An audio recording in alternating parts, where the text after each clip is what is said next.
Yeah, my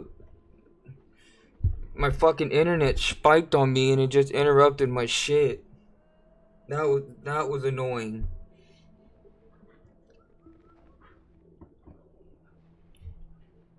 Oh.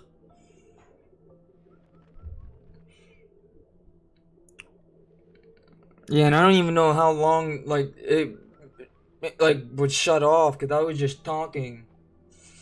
But I was just explaining how the California, what's nice as fuck about it is I was more excited about the weed.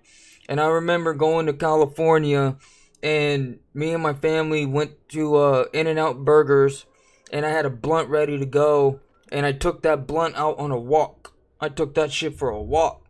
And I went around the block smoking that blunt and I came across this building that was like black and red with gold touch to it, and I was standing next to that door just smoking that blunt. I was enjoying that freedom like a motherfucker. That was fun as hell. And then the second time is I took that blunt, I rolled another blunt, and me and my brother and my dad's friend, two sons, all four of us, we went to on the Ferris wheel at the pier, and once we made it to the top, we sparked that blunt, and then we were just chilling on that Ferris wheel, smoking that blunt, enjoying the view and the weather. Honestly, that was my favorite part about California. Was alright, like the place is alright, but that was my favorite part of the trip. And we mainly were going there for Six Flags, but Six Flags was canceled because of some high school field trip that took over. It was like a spring break thing. So we had to go to Knott's Berry Farm, and that's all we were there for. So I was kind of just more into like the smoking. The fact that I was able to smoke and not get in trouble was exciting.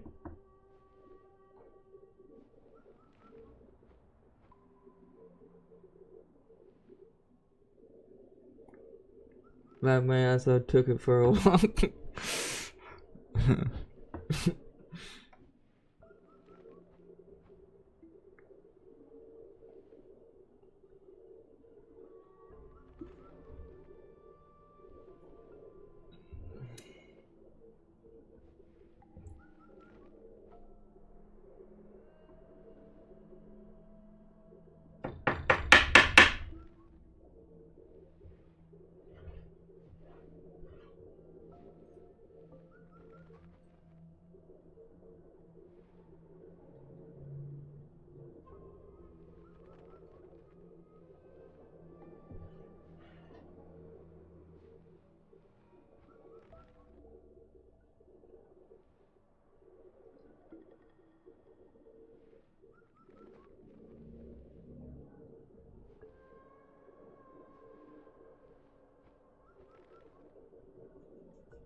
Not like my mom catching you smoking and kicking you out.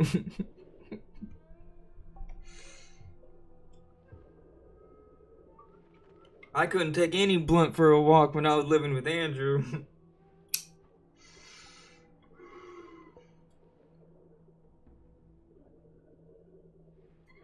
My shit's clogged.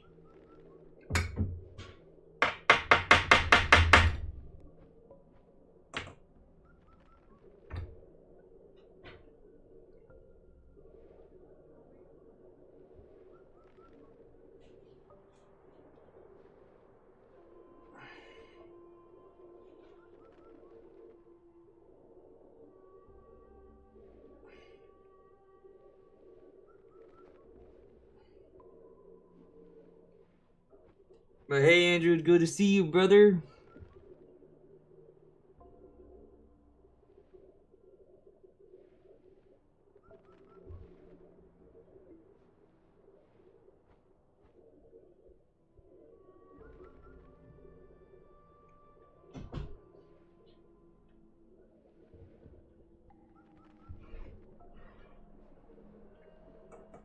And remember, Andrew, you said it wrong. Your mom didn't catch me smoking.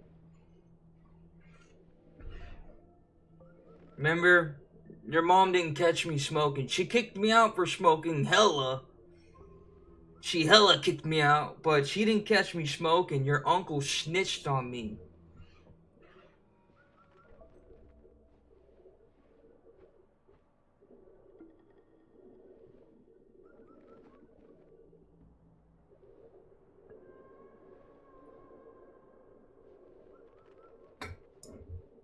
Because really, your mom never ever caught me.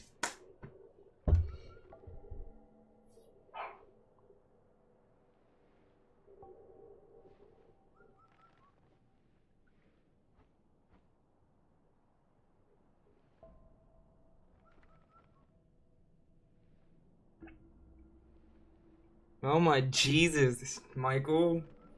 Your own mom? Over weed?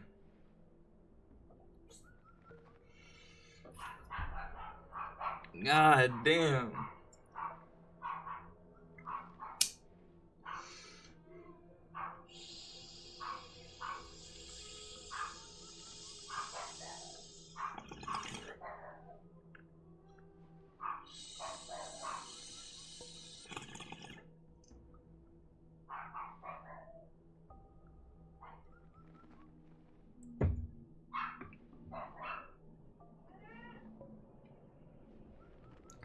Yo, Andrew, I was watching the your Resident Evil 7 video last night with JoJo.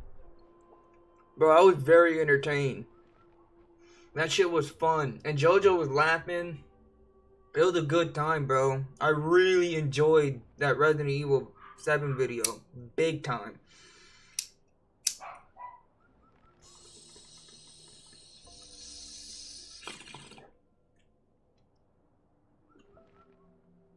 I'm gonna watch your whole series. I'm gonna watch you play that from beginning to end.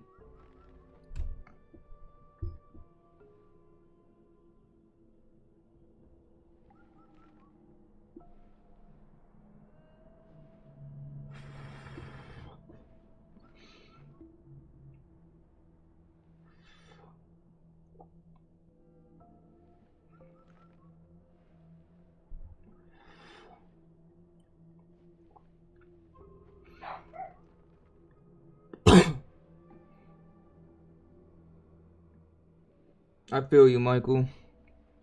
What do you do now? I'm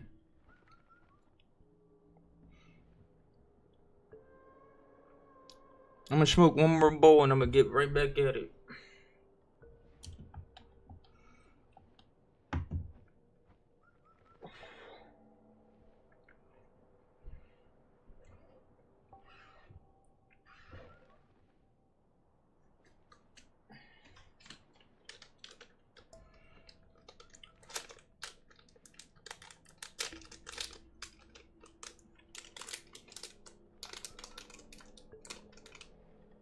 Oh, hell yeah, Michael. Good shit, bro.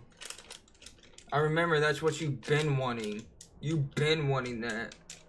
Not like at a Dodge dealership or whatever, but you wanted to be involved with, like, mechanics. I remember that. So you finally, like, you're getting it started, basically. Good shit, dude.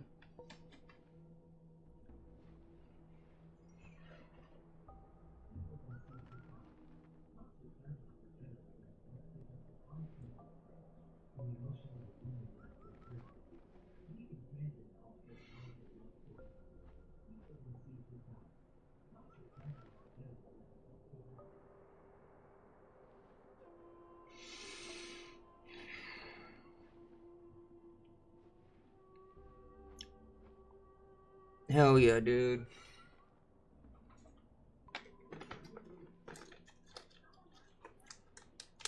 Now that you got your foot in the door, you know you're at Dodge, where do you want to end at? Or do you want to stay at Dodge? Is there like a dealer you want to like, because I know you wanted to work on bikes. So are you Are you gonna try to move around and get to where you want to be at? Or are you just gonna stay with Dodge? I wonder, like, what dealership do you want to end at? What's that main fucking dealership you want to be at?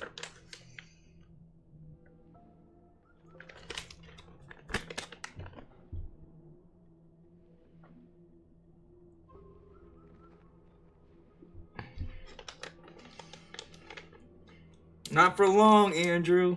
Not for long. Just one more year, dude. If we commit, if we stay at it, it's just gonna be a year.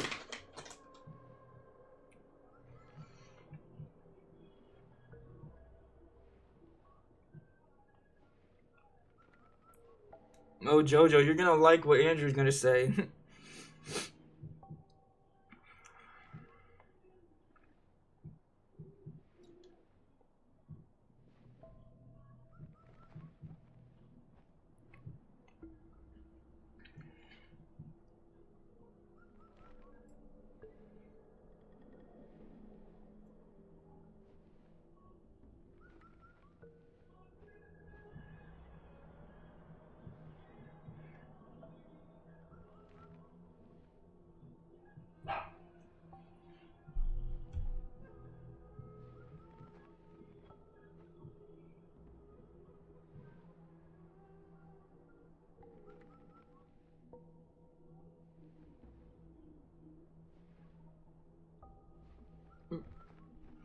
Right, but that's not gonna stop you from doing what you love. You know what I mean? It's gonna take time. You're not gonna be here next year. You know, it's gonna take time. Maybe 5 years you will make it out here. You know?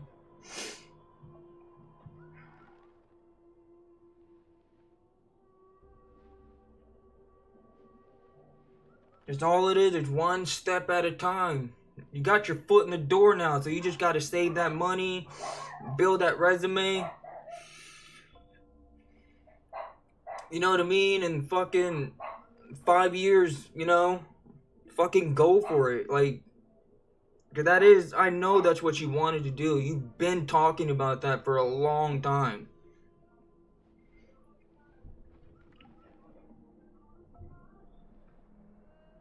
Cause now you have a stable job, so you can basically just get prepared. Take the next 4 or 5 years and get prepared.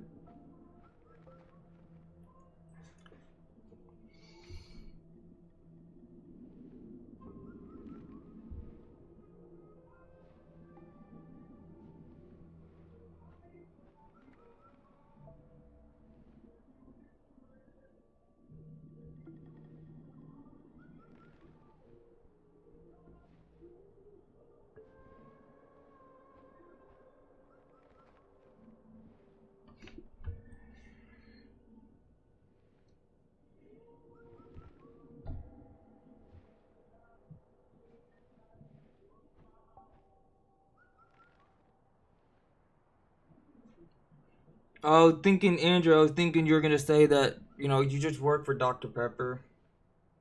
And that's your favorite soda, is Dr. Pepper.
it got me.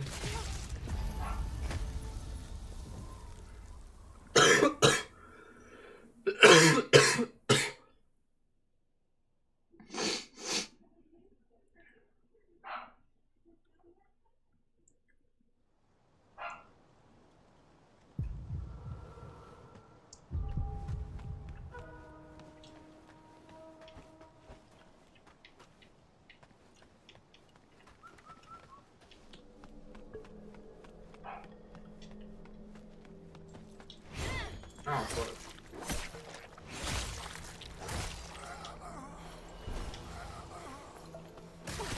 Oh, try to dodge.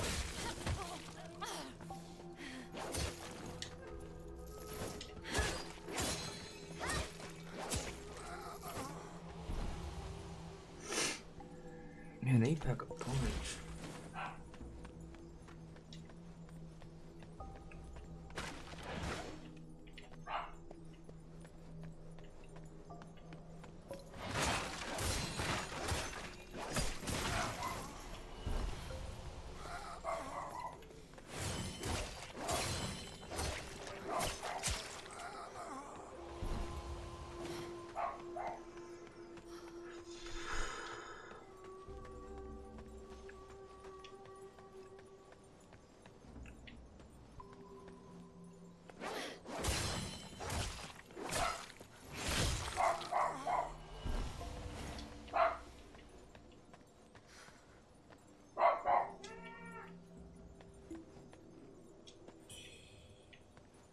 Fuck, I don't even know what I got out of this.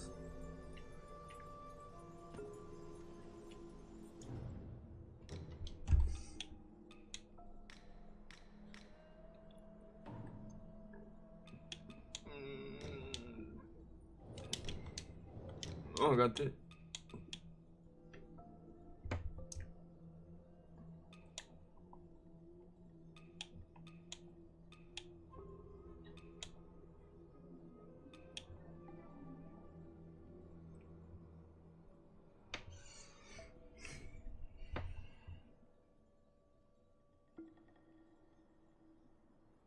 Ain't that some shit? I can't even. Why? Why can I see the fucking red numbers?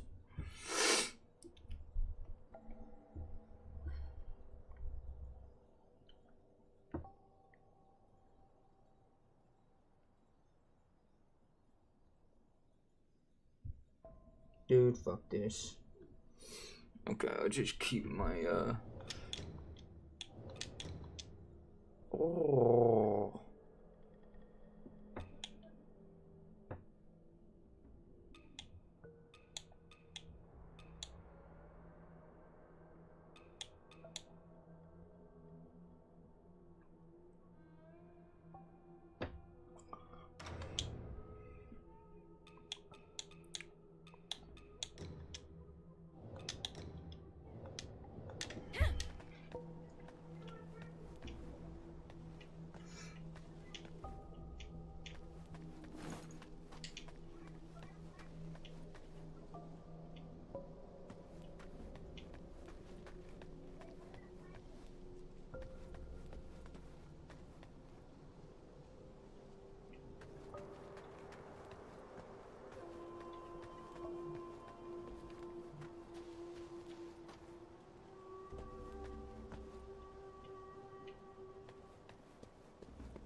Fuck do I go?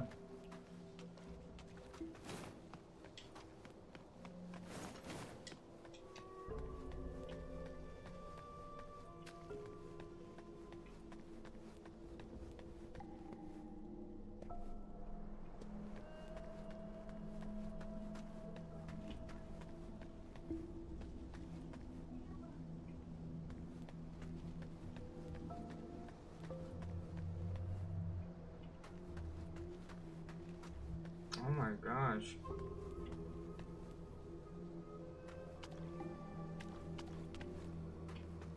It's so dark.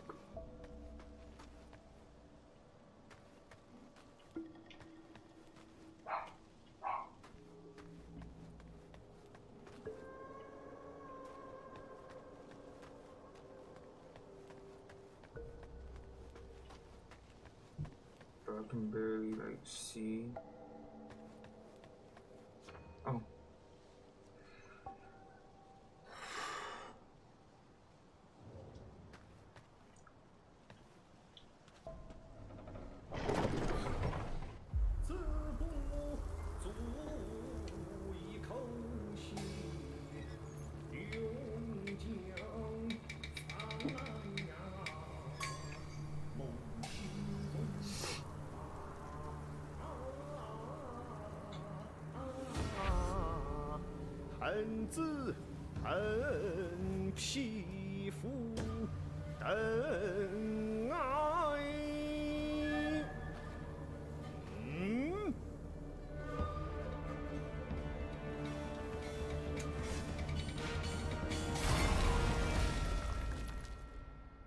Oh, now we got a real fucking bonus. Oh shit.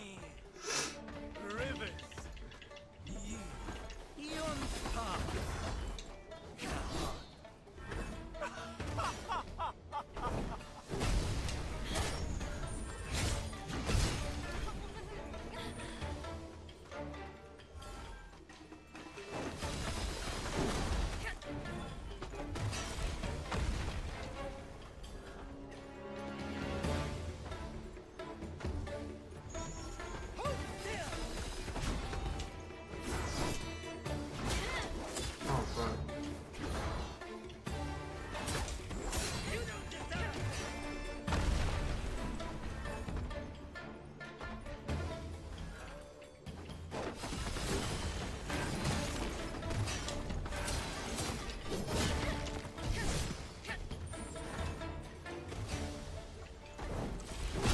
Ah fuck.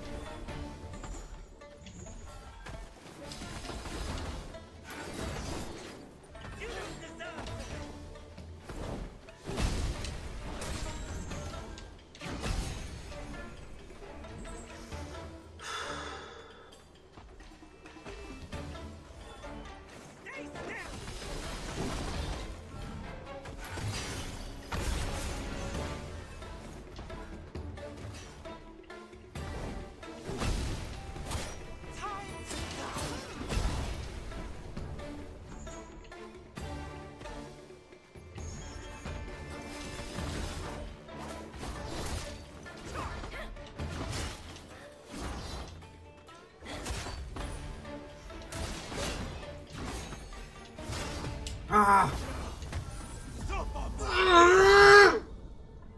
That would have been wicked if I got it first try.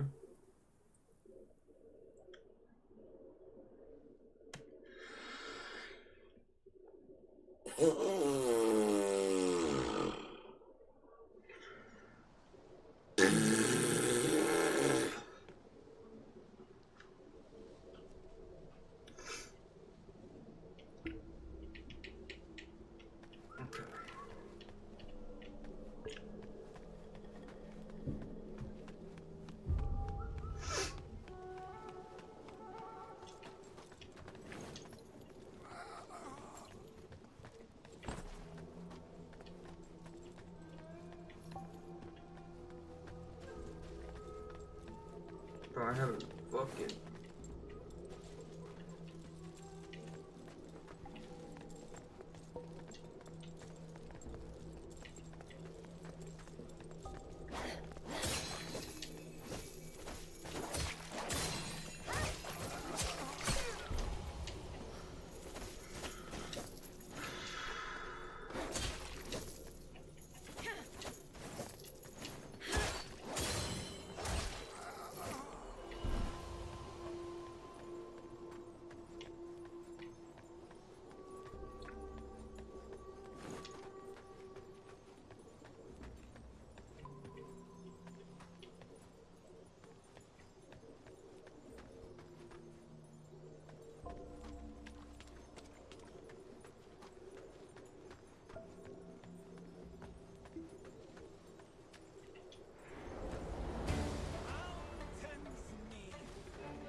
Holy fuck.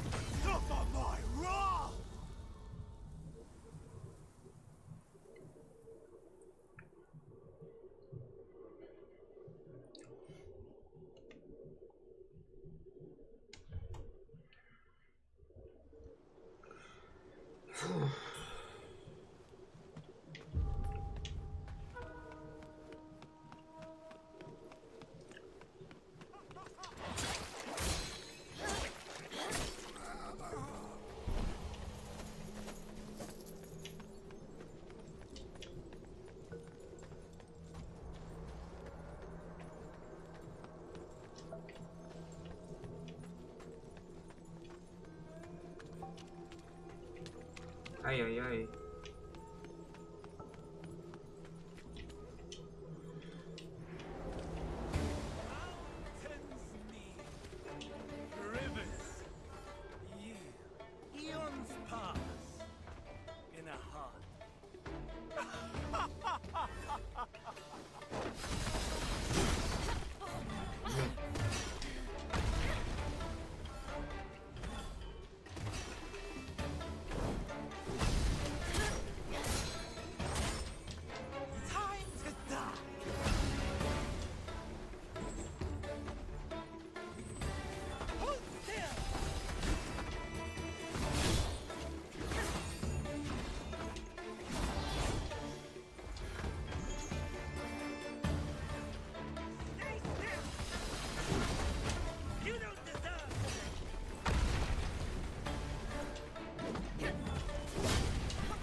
Ay, ay, ay.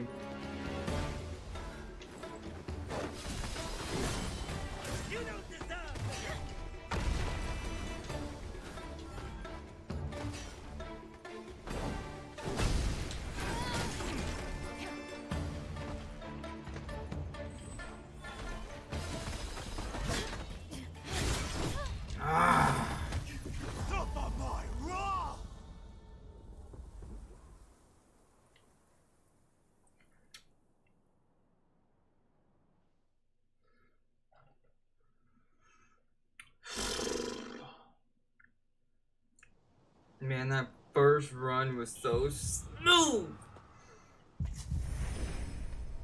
It would have been so clean if I got it first try.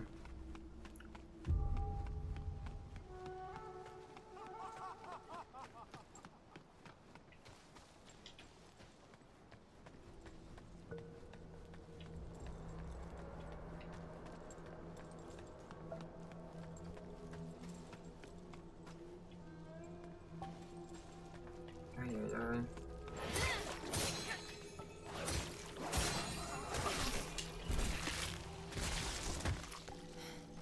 Damn! I low-key wanted to restart. That's so much damage.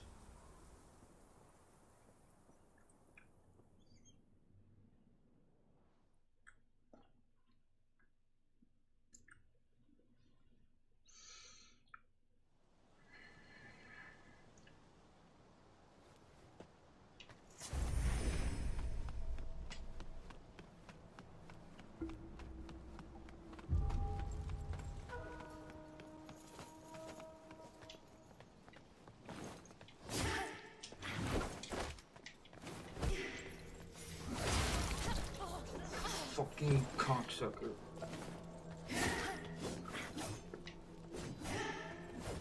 I just want to find my way in quickly.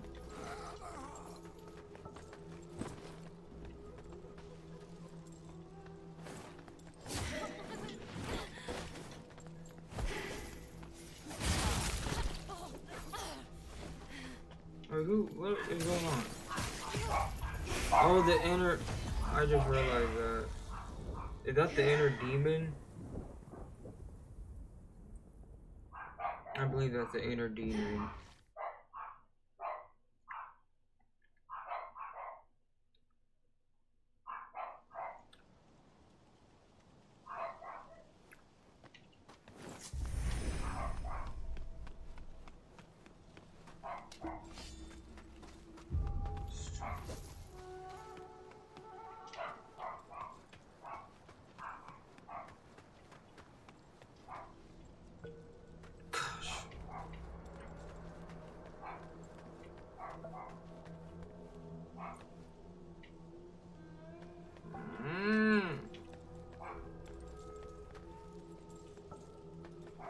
Why can it be like Elden Ring shit where it can just boss fight be right next to it?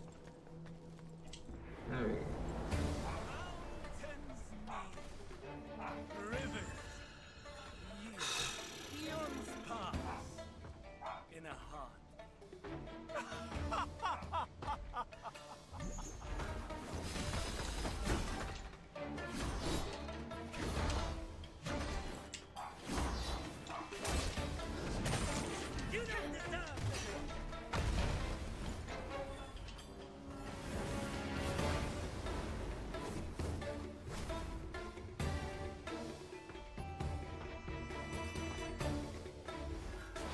Oh fuck, I really mean put the button.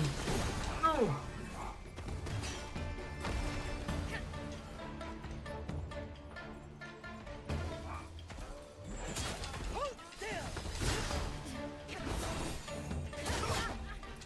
They keep going. Okay.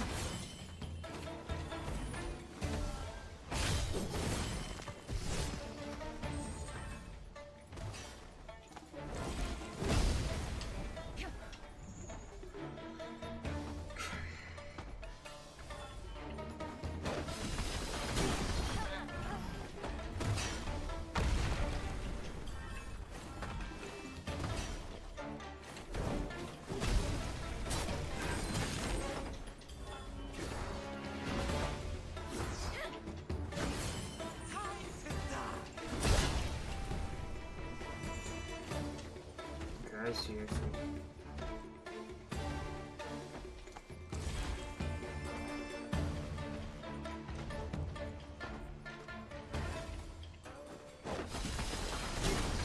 Nah, I missed it.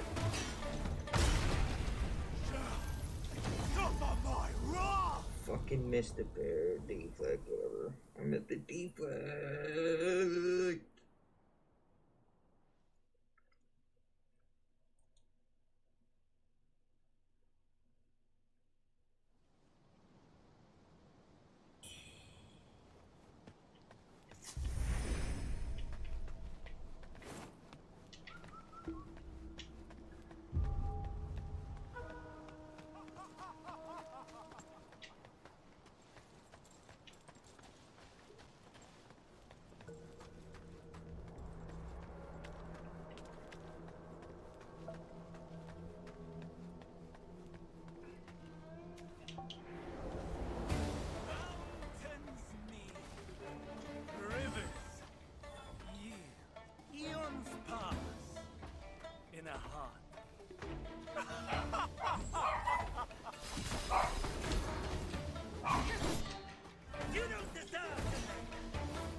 I fucking missed it.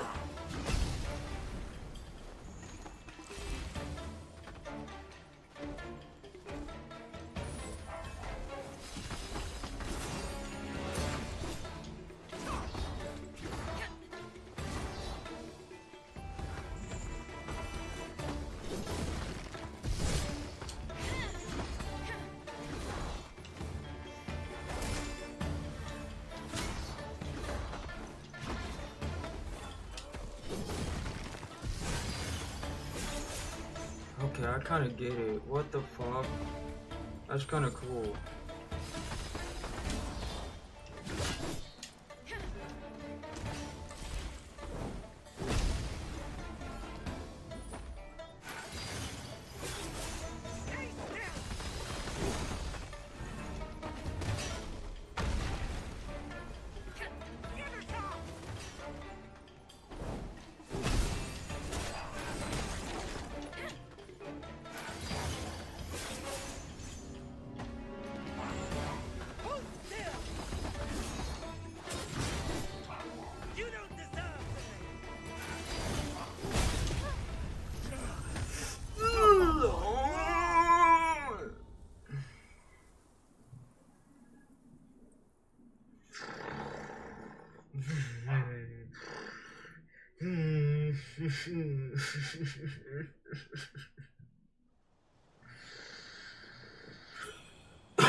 But I like how, like, when you get the deflex, it build up might, and then you use spell. The only way to use spell is to have might. So you have to deflect in order to shoot your spells. I fucking that's badass.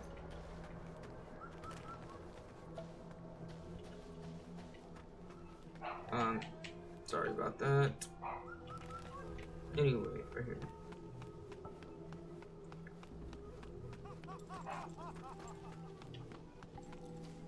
Oh fuck, I'm going wrong. I don't know where I'm going.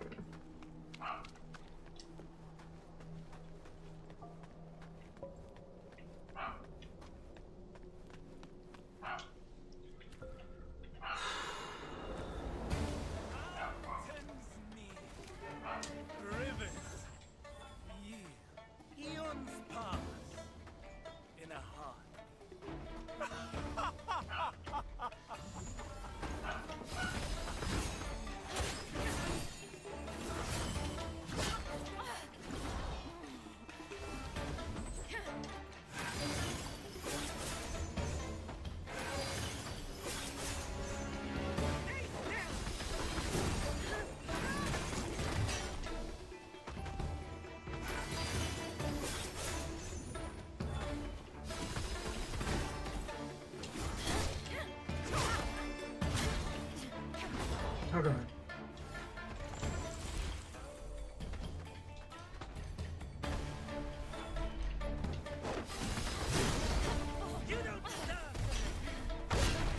Ah, she missed it.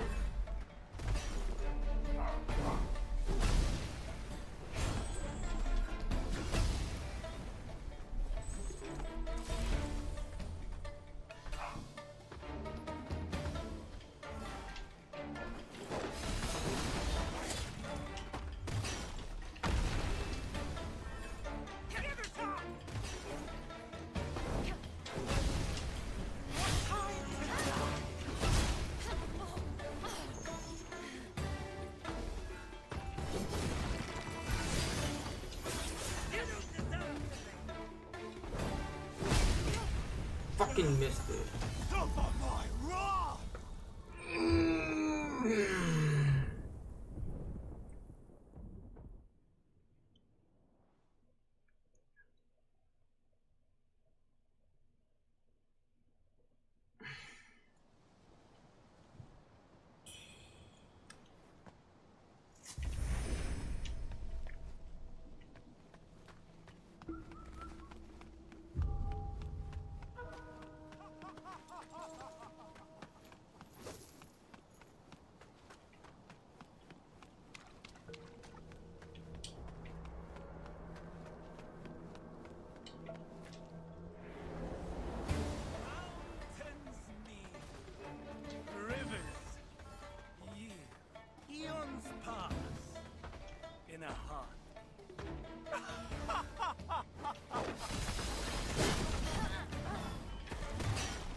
That was a bad one. I wish they were just a little more aggressive. Just a little more aggressive. It's a little, like, too slow.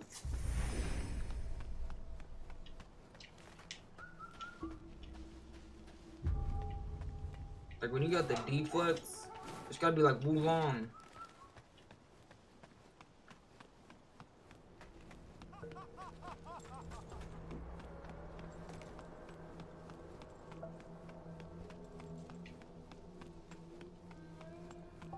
I barely like.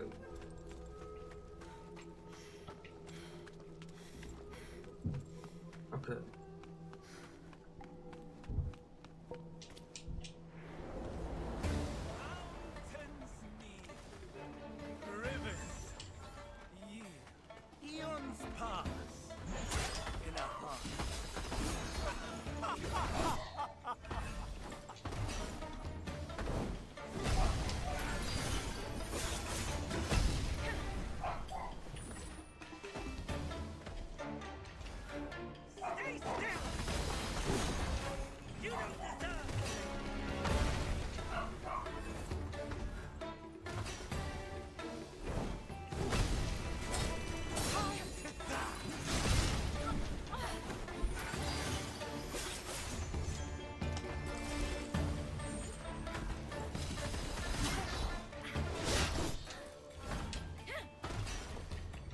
See, like,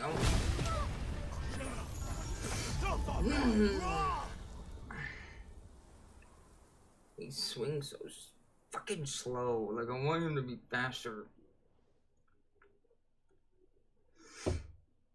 Faster, harder, bigger, stronger,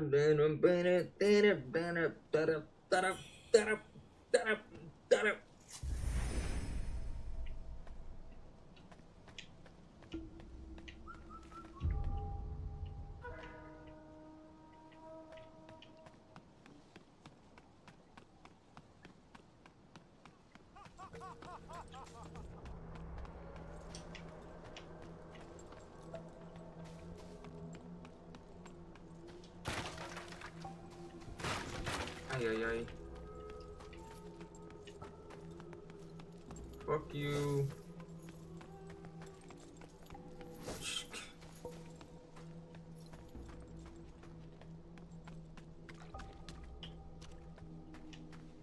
Ay, ay, ay.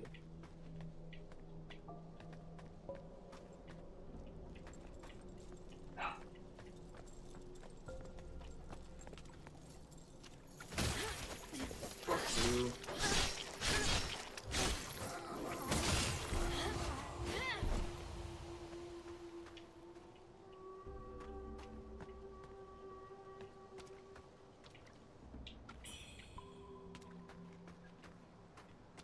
Oh my god. Give me like crazy anxiety.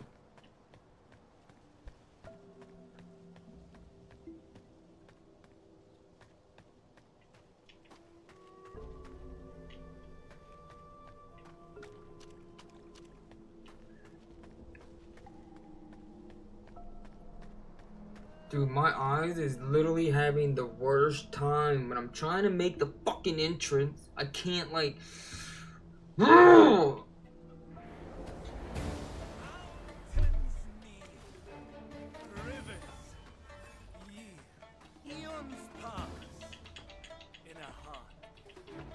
How you emote?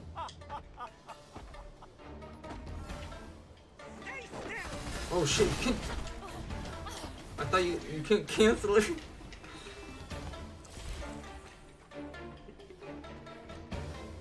What? You can't cancel it? What? You can't cancel? Oh, that sucks. I can't like taunt them.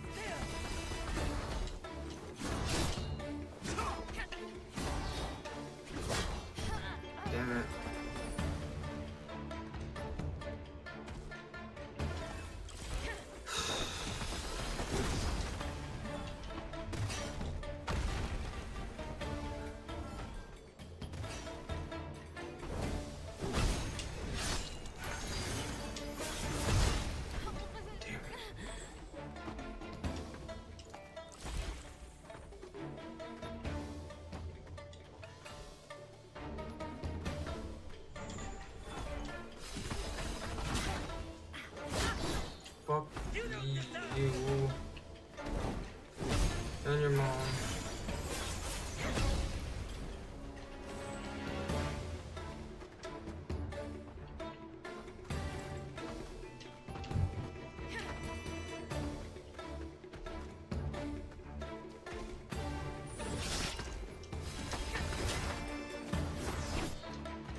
Ay, ay, ay.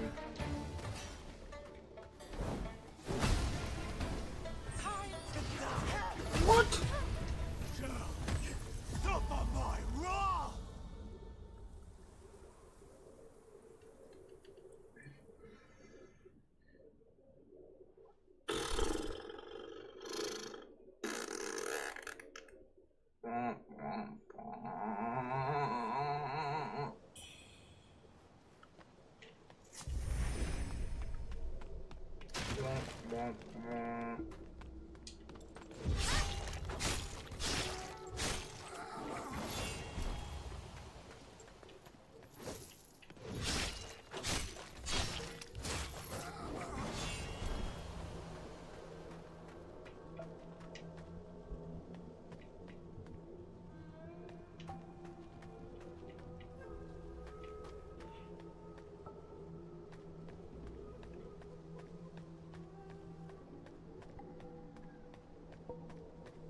This is driving me insane.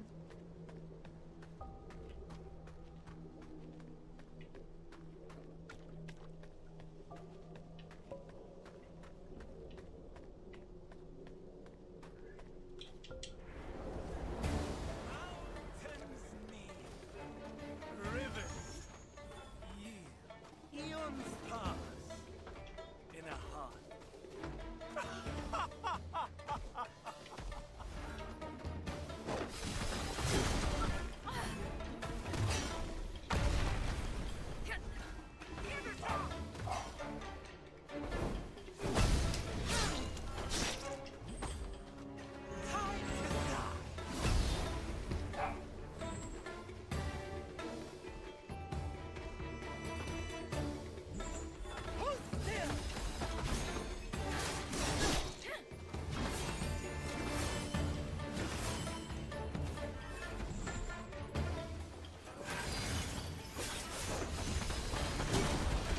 I was looking at no. Oh, you were so lucky. I just took my eye off you for one damn second.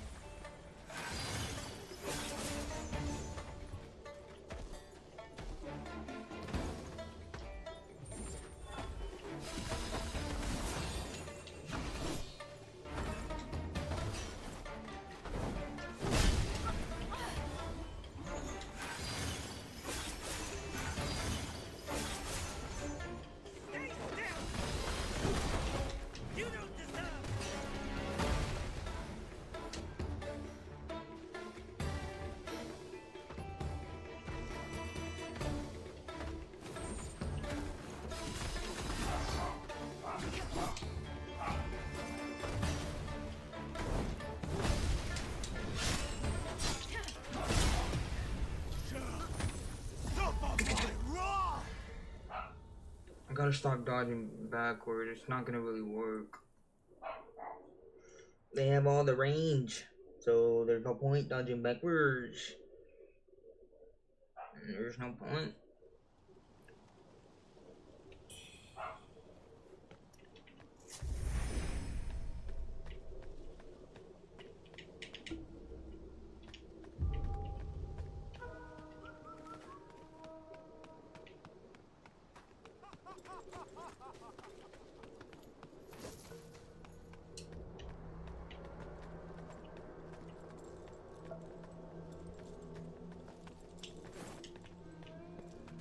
Bro, I'm gonna break this fucking monitor, dude.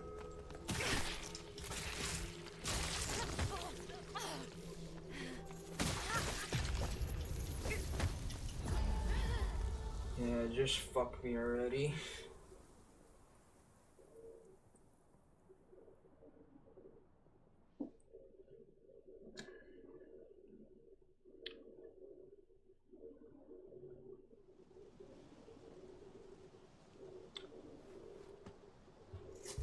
Lunchtime.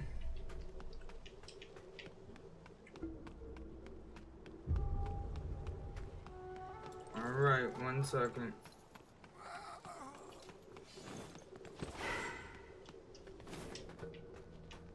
Get away from me. I don't know where I'm going.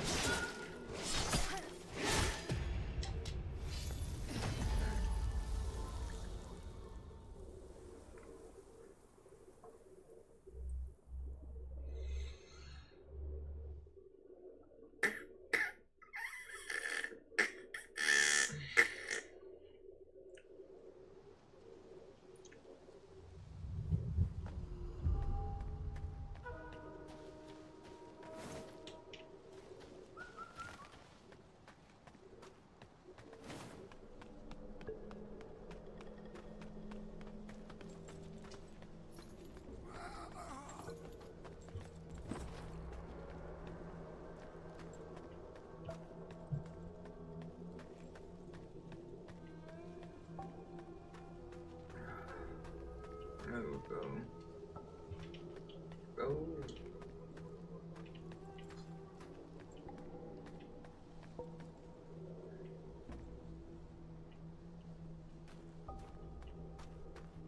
Fucking little bitch. Mountains need rivers. Eons pass in a heart.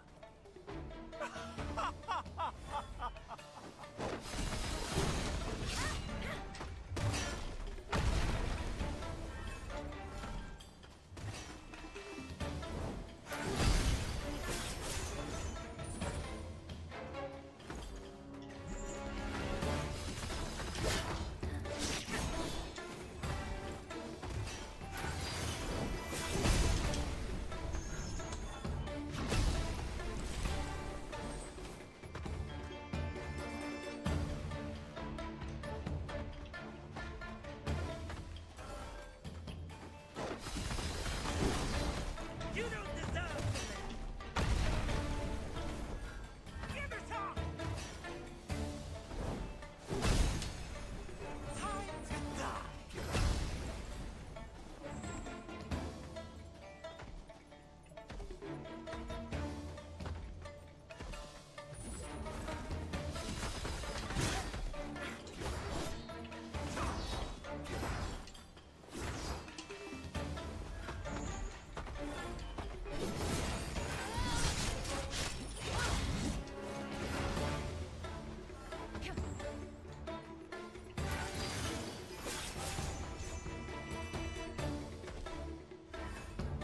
Stay still.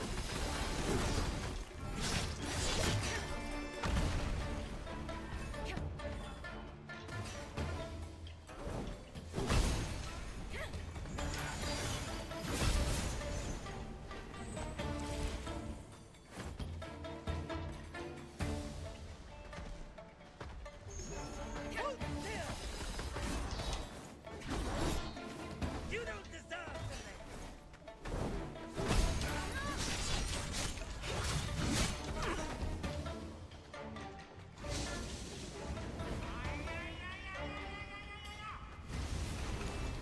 Oh, hi. Whoa. Whoa. What? No way. Huh?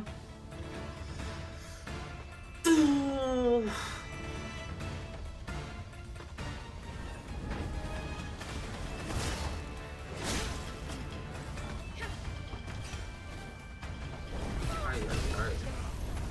Suffer my wrath.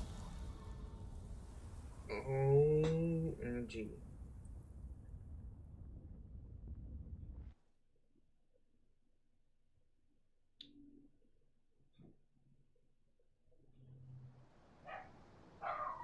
He had a whole second phase. Okay. But hey, that was like my best one yet. Alright. I'm hungry too, so.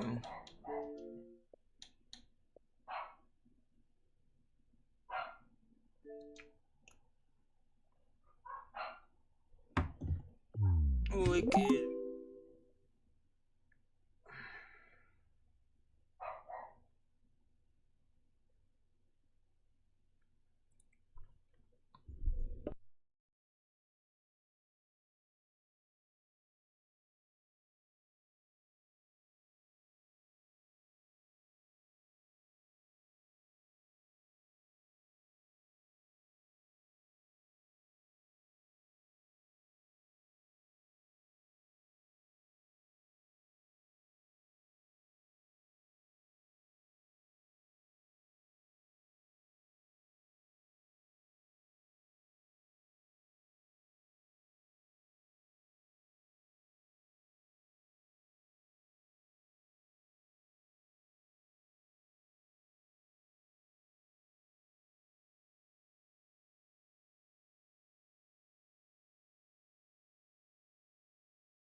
Alright, Jojo.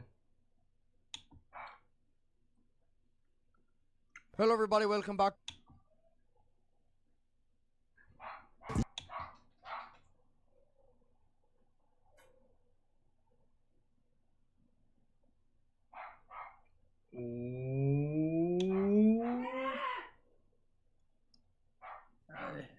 Hey, $1 an hour is probably better than no dollars per hour. That's the cool thing with KPP. Yo, Aiden, how you doing? Hey, Vin. What's good? Yo, you on camera or?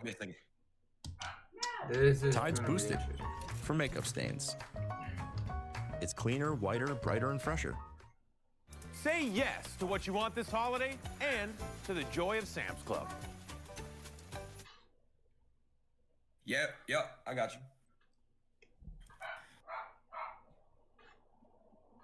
Oh wait, hold on a second. I literally just woke up. Yeah, that stream I got yesterday no was energy. sick, by the way. Congratulations, that was awesome. Thank you. I made a Happy Meal from it. no, seriously, how much did you get? I made less than I think my game night. But hey, it's all good, bro. It's the new update, right? We're working on trying to like get it in a good spot. But I think there's work to be done. That's what we've been talking about on this stream as well. We're like, we got to do better. But I think we're like headed in the right direction. Is kind of like the like the understanding at the moment. Where's your head at? My opinion. I mean, we talked on call about it. I think the KPP's out there. I think nowadays with streaming, it's clipping. Everything's inflated and bought. Let's be real. Everything's inflated. It's not just Kick. It's on Twitch, YouTube, everything, right? So it's like even record labels, music, right? So I feel like let KPP be judged off of like someone who can rate content, see how viral it goes with impact on clips, and see how it goes where community feedback. I feel like that's kind of the way that things should move on. And I feel like anybody that's on a Kick contract getting paid an hourly should be completely eliminated, right? I feel like the reason with Twitch, why Kick is so great is there's no favoritism, right? I feel like we gotta get rid of all favoritism. We gotta be consistent with every single creator. No creator should be on an hourly rate. And I think everyone should be on KPP. That's the way it's going right now. So I think, yeah, hourly rates. So when we first started Kick, I think everyone was on hourly rates, and that was bad, right? Right. Would you agree? Right. Yeah, well, I agree, because Like, it's not really incentivizing the creator. that was like a sad moment for live streaming in general when we had like, I don't want to name names, but like some really good content creators get like that hourly rate, and you saw what happened. You get lazy. Right? Yeah, you get lazy. Yeah, I know, trust me, I know. But what I'm saying is like, there's still people on hourly rates, right? So I feel like everything needs to be like I was recently on one, right? Not for a while, but I was on one recently. So I feel like every single hourly rate needs to be cut, and everyone needs to be on the KPP, so everyone could be incentivized to stream. Because I agree, the hourly rates were not good. It made creators like myself lazy. It made other creators lazy. I'm not gonna speak for anyone else but myself, but it does make people lazy, right? I think KPP is really, really good, but I love the concept of it, and I think it incentivizes people to actually lock in and try. Like in July, I remember I was going to London, I was doing this, I was doing Fat Cam, I was doing all this, and it made me like this KPP is going crazy. It's making me want to go crazy and do crazy streams. But when you give a fixed hourly, someone might sit there and play with their toes and finger their butthole all stream, and they get paid the same amount of money they would if they had LeBron James on stream. So I think the KPP is an amazing concept. That's why I'm a huge fan of it. Yeah, I like the idea that you mentioned before about like having some sort of like rating system. Like I don't know how that could work exactly, but like if you almost had, I don't know. I mean, beef noodles. It's a difficult problem, but if there was like a set list of people that were like trusted authorities for rating streams, because I'll be right, like at the end of the day, like you could say have 1,000 viewers. Let's say someone has 1,000 viewers, right? And they're say playing Warzone, or they're stargazing, or whatever, you know, you want to use as an example of maybe not like incredibly high production sort of or expensive content. And then you've got say like, yeah, you're streaming LeBron James, he's still 1,000 viewers. Like that obviously maybe should be different, right? Like if you've gone to the effort, again, nothing against stargazing, nothing against Warzone, but I mean if you've got the effort to like create like an insane stream and you still got 1,000 viewers, like yeah, again, how do you sort of rate that, right? Well, that was my analogy, right? I said I could sit there with Sweater and Marky and sit there and look at the stars and make just as much money, if not more. You know what I mean? So that was my analogy there. Been having like Tekashi 6ix9ine or like a Playboy Cardi on stream, and I make way less. So that's kind of what I was thinking. Whether on Twitch, because Twitch already has like a mainstream algorithm, right? If I go to Twitch and I spam a bunch of 180s, which nobody wants to watch fucking ads. Let's be real. Nobody likes watching ads. That's why Kick is. That's why I love Kick, obviously, because nobody likes ads. So when you go on Twitch and you spam a bunch of 180s, it'll incentivize streamers to lock in, do subathons and stuff like that, because they're solely eating off of doing content that's incentivized off of that or on Twitch, because you get the mainstream growth, you get the eyes, you get the algorithm and all that stuff. But the ads, it's unwatchable. I don't ever want to run ads ever again. I mean, that's the whole, Kick is, that's the reason why I love Kick. I know eventually Kick will have ads, but even if Kick or ads were to be on Kick, I would still never want to run ads. But I think like you're right. It's hard to find like a trust factor system, someone who could rate the streams and give like an extra boost. But for me, because we spoke internally about it. Like for me, brand risk, I made less, and you told me I should have made more, and I had to be manually adjusted.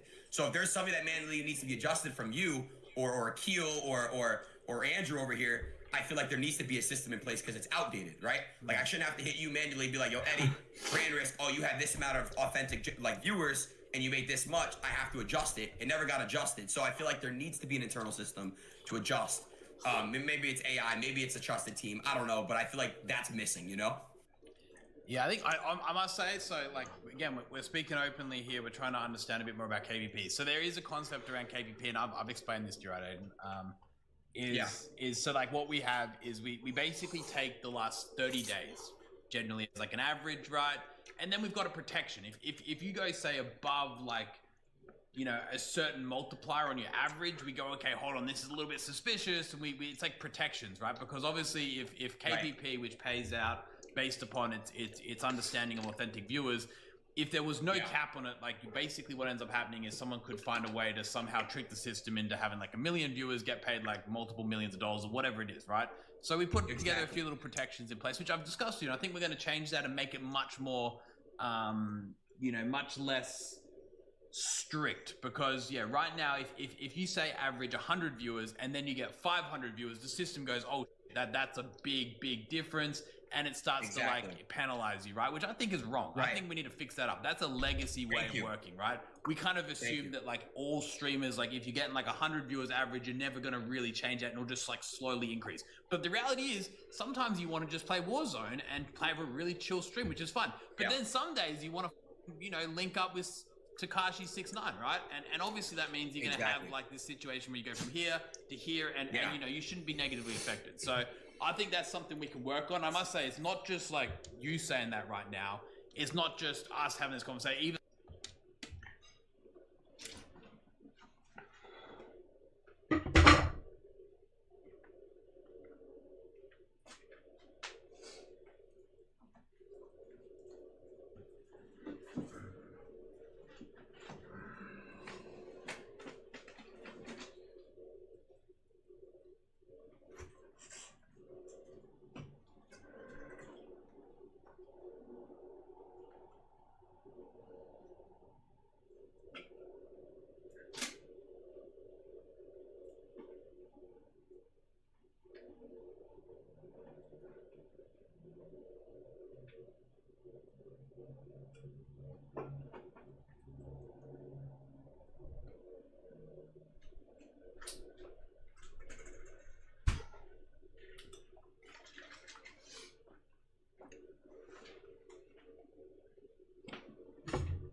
like internally, like a lot of the Kick staff that work with the partners across the English market, the Spanish market, all the Turkish markets, everything, they also have the same feedback. So we're gonna look to fix that up. I think KPP needs to be an evolving process. Like it needs to like basically evolve and continue to incentivize good streams, because like you said before, there was a moment there for a while, right, where you were like heavy locked in, right? Like how do we get you, like you as an example, back to that mindset? Honestly, bro, like I've been having fun lately in my past couple weeks. But honestly, bro, like the locked in part in July, for example, I mean, look at my KPP. I was doing events. I was like, oh my God, like this shit's actually going crazy. Even if obviously there's bots in there, which there is inflation, right? you can still look at it and be like, okay, there might be inflation here, but then you guys had a patch where you're like, okay, let's tune down the inflation. Let's make KPP look even more real. Then I was making 30, 40 a stream. I'm like, okay, if I do a banger, I can make 50, 60. Bet, I'm gonna do more bangers. But here's the issue I have, and you just said that it's a strict system. You're basing off a 30-day process, right? LeBron James can't come in and drop 50 points every game. I can't do a stream with 6ix9ine every day. I can't go do a stream with a rapper every day or an athlete every day, right? So my point is, you're right. If I want to go do a Warzone, whatever, I could have fun do Warzone. But when my KPP drops from here to here, and you're telling me, Aiden, and Akil's telling me, Aiden, after this stream, I'm going to manually adjust you and give it to you more because you did get more viewers. It's just our system that's blocking it. That's I'm like, okay. So, and you pulled up my brand risk and you told me how much authentic viewers I had in there, and you're like, yo, you should have gotten 50% more, and you didn't. I still never got received what I was supposed to get, what you told me, right? And I know that's confident conversation, but I'm open about it. I don't care. You can talk about my authentic viewers, what's real, what's fake. I don't give a fuck. People know. But what I'm trying to get at to you is to incentivize people, you need to have a system in place. We need to have a system in place, excuse me, because I am Team Kick, obviously. We need to have a system in place where we can all be like, okay, we shouldn't there should be manual, it should be auto. We should have a team to make people want to be locked in and want to be incentivized. Now, Eddie, I always give you your props and flowers on shit, like brand risk, for example. You were the first person to be like, yo, this is fire, money, money, money, put on a great event, boom. We were talking about a Kid Creator show, same thing. So I will always give you your flowers on IPs. You helped me with Ozempic. There's just things that you've always been like, okay, you know what? I see potential in content creators and content. You've helped Ice in the past. And I love that about you. And that's why it works. But again, it works putting on the events and putting on the structure and paying for that stuff. But we need to find a way to boost the creators to incentivize themselves to come. Do you guys remember how crazy those KPP clips were going viral and stuff? All these streamers were fucking hitting you up, Eddie, be like, yo, oh my God, what the fuck is KPP? Boom, boom, boom, boom, boom. The clips went crazy. You kept saying, Eddie, keep pushing it. I kept doing it. But now, I think that my viewers are all Indians or some shit. Because God, there's just no way. There's literally no way. I went from making, never mind. I think just back to what you said before, because you're with the cat stuff. So like, I think you're like in a unique spot where I think like you've got a very unique audience whereby sometimes you have a stream where you're like here, right? And then sometimes you have streams where you're like here, right? And to be fair, most people don't have streams like that. Most people are very consistent. Like I'm gonna say like 90% of streamers will sit within like the same range like pretty much every time. Like they don't go crazy because most people don't have the ability to say bring on a 6ix9ine, right? Like it is a very unique situation. It is a very unique situation. But again, doesn't mean doesn't need to be addressed. I agree. It needs to be addressed. There's a lot. I'll give you an example. In the Spanish market, we have some guys out there doing like, you know, there'll be 10K viewers and they'll do this crazy event that's something like 200K and they're hitting that same problem you're speaking about, right? So I think, you know, we need to solve that. We need to solve that. But like, I was asking sorry. I got Ice Poseidon in Tech Check, and Eddie, I think you're the only one who can drag him in. Oh, sorry. really? He's in the Tech Check channel. Yeah, if you wouldn't mind just dragging him in. Sorry. But wait, Aiden, just quickly before I bring Ice in and he starts talking, we're just talking with chat before. Yeah. Like, I'm just curious. I'm curious. And this is, again, you tell me if you don't want to answer this or not, but like, in your opinion, if someone has 100 real viewers, what do you think a fair KPP rate is? Like, genuinely. 100 viewers? I mean, bro, I haven't had 100 viewers in years. And respectfully, I don't want to speak on that because I don't know. But if I had to think like 1,000 viewers, I would probably say like a couple $100 an hour. I mean, I don't know. I honestly don't know, bro. Honestly, I don't know. Yeah, I'm just wondering what you think a fair rate is. Like a fair rate for like, because you're saying like, hey, look, KPP is not fair anymore. And again, I'm not going to argue with that on that, but like, the best way to compare it is just what would if someone on 1,000 viewers make on Twitch, right? And I think like if you could look at that and be like if someone makes when I was averaging like I could pull it up right now honestly I'll share my screen, you guys can look at it. But when I was averaging like 3,000-4,000 viewers on Twitch, for example, I think we just got to like quickly just hold on. There's subs, right? There's subs revenue, and then there's like KPP. So KPP obviously isn't based upon subs. It isn't based upon ads. It isn't based on anything. It's just like a flat payment coming straight from Kick, right? So I think obviously like if somebody, there's actually a lot of really great streamers out there that manage to get their sub revenue and their KPP, right? And that's what it's meant to ideally do. You're meant to like obviously make your money from subs, and then you got KPP on top, right? I don't think one's meant to substitute the other. Is the way it's meant to look. No, 1,000,000%, and that's why again I prefer Kick because the ads. But you have to also understand, Eddie, there's no incentive to subscribe on Kick. There's no incentive unless you're supporting your creator. What do you get out of subscribing to someone on Kick? If I subscribe to you right now on Kick, what do I gain? Right? Emotes, and obviously I'm supporting you, but there's no incentive. So you have to also put that in consideration as well. Because there's no incentive, you have to also understand that's also why I should be allowed to kind of compare the revenues. I don't know. Again, I agree. I think some people sub. Hey, I got one thing to add. Like, do you think that you could have gamed with Nick Fuentes on the front page of Twitch like you did on Kick? Do you think that Kick is a little bit more reasonable in the content that we like? We let you be you. We let you be you. Oh, right? I know, of course, but that's we're welcome to 2025, and I said this many times when DDG got banned on Twitch, and I even pick up the phone, I called him, I said, "Yo, come to Kick." They unbanned him like this. So Kick, you got Kick. That's obviously making that comeback for people that let them do what they want to do, and that's just one thing I do want to say. I always give flowers for. It's true. Kick really does put it to where you could do whatever the fuck you want to do, and you could be you, and that's what makes you. That's what makes people in streaming genuine again. Because look, even Ice, Twitch did Ice hella dirty, and he did so much for Twitch. IRL streaming. Worst deal ever.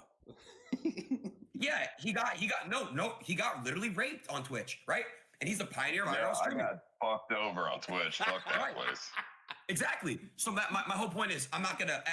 That's why I always give flowers for Eddie investing in content and investing in this, and I always give Kick credit for that because I see Twitch creators and I see they can't even say the word retard, right? Like that's ridiculous to me. If someone says, "Aiden, you cannot say retard," at this point, I don't want to stream anymore. I don't want to stream. That's what I'm saying. I do have a question though, Aiden. Yeah.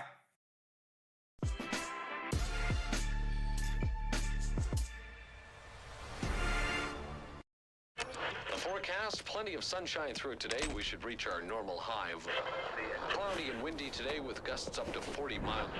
Showers and thunderstorms today with strong southwesterly wind. The Terry Bag. Shop now at CoachOutlet.com. Advil liquid gels are faster and stronger than Tylenol rapid release gels. Also from Advil, Advil Targeted Relief, the only topical with 4 powerful pain-fighting ingredients that start working on contact and lasts up to 8 hours.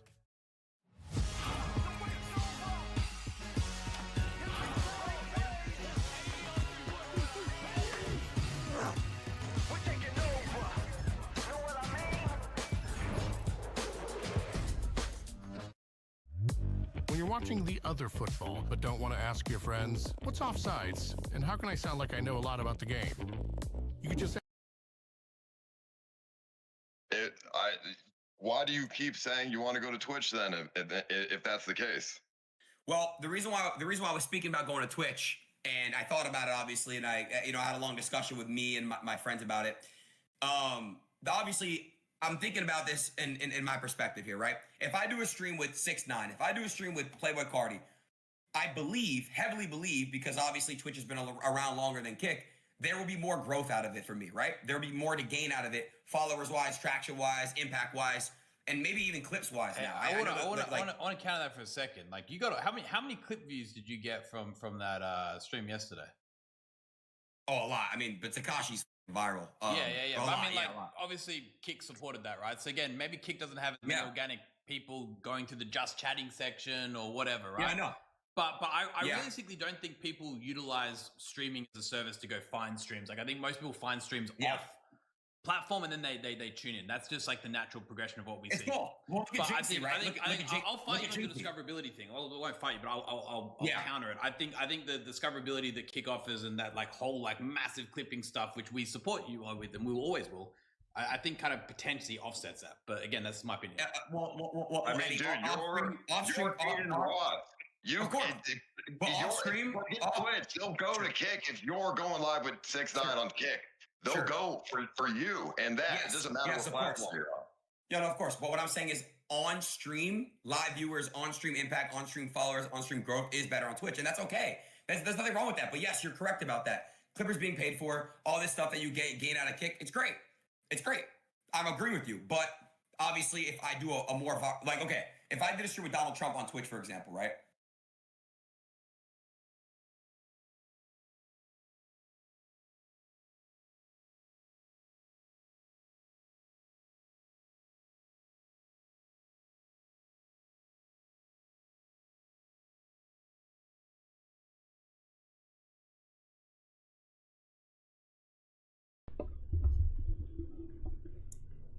I am on mute.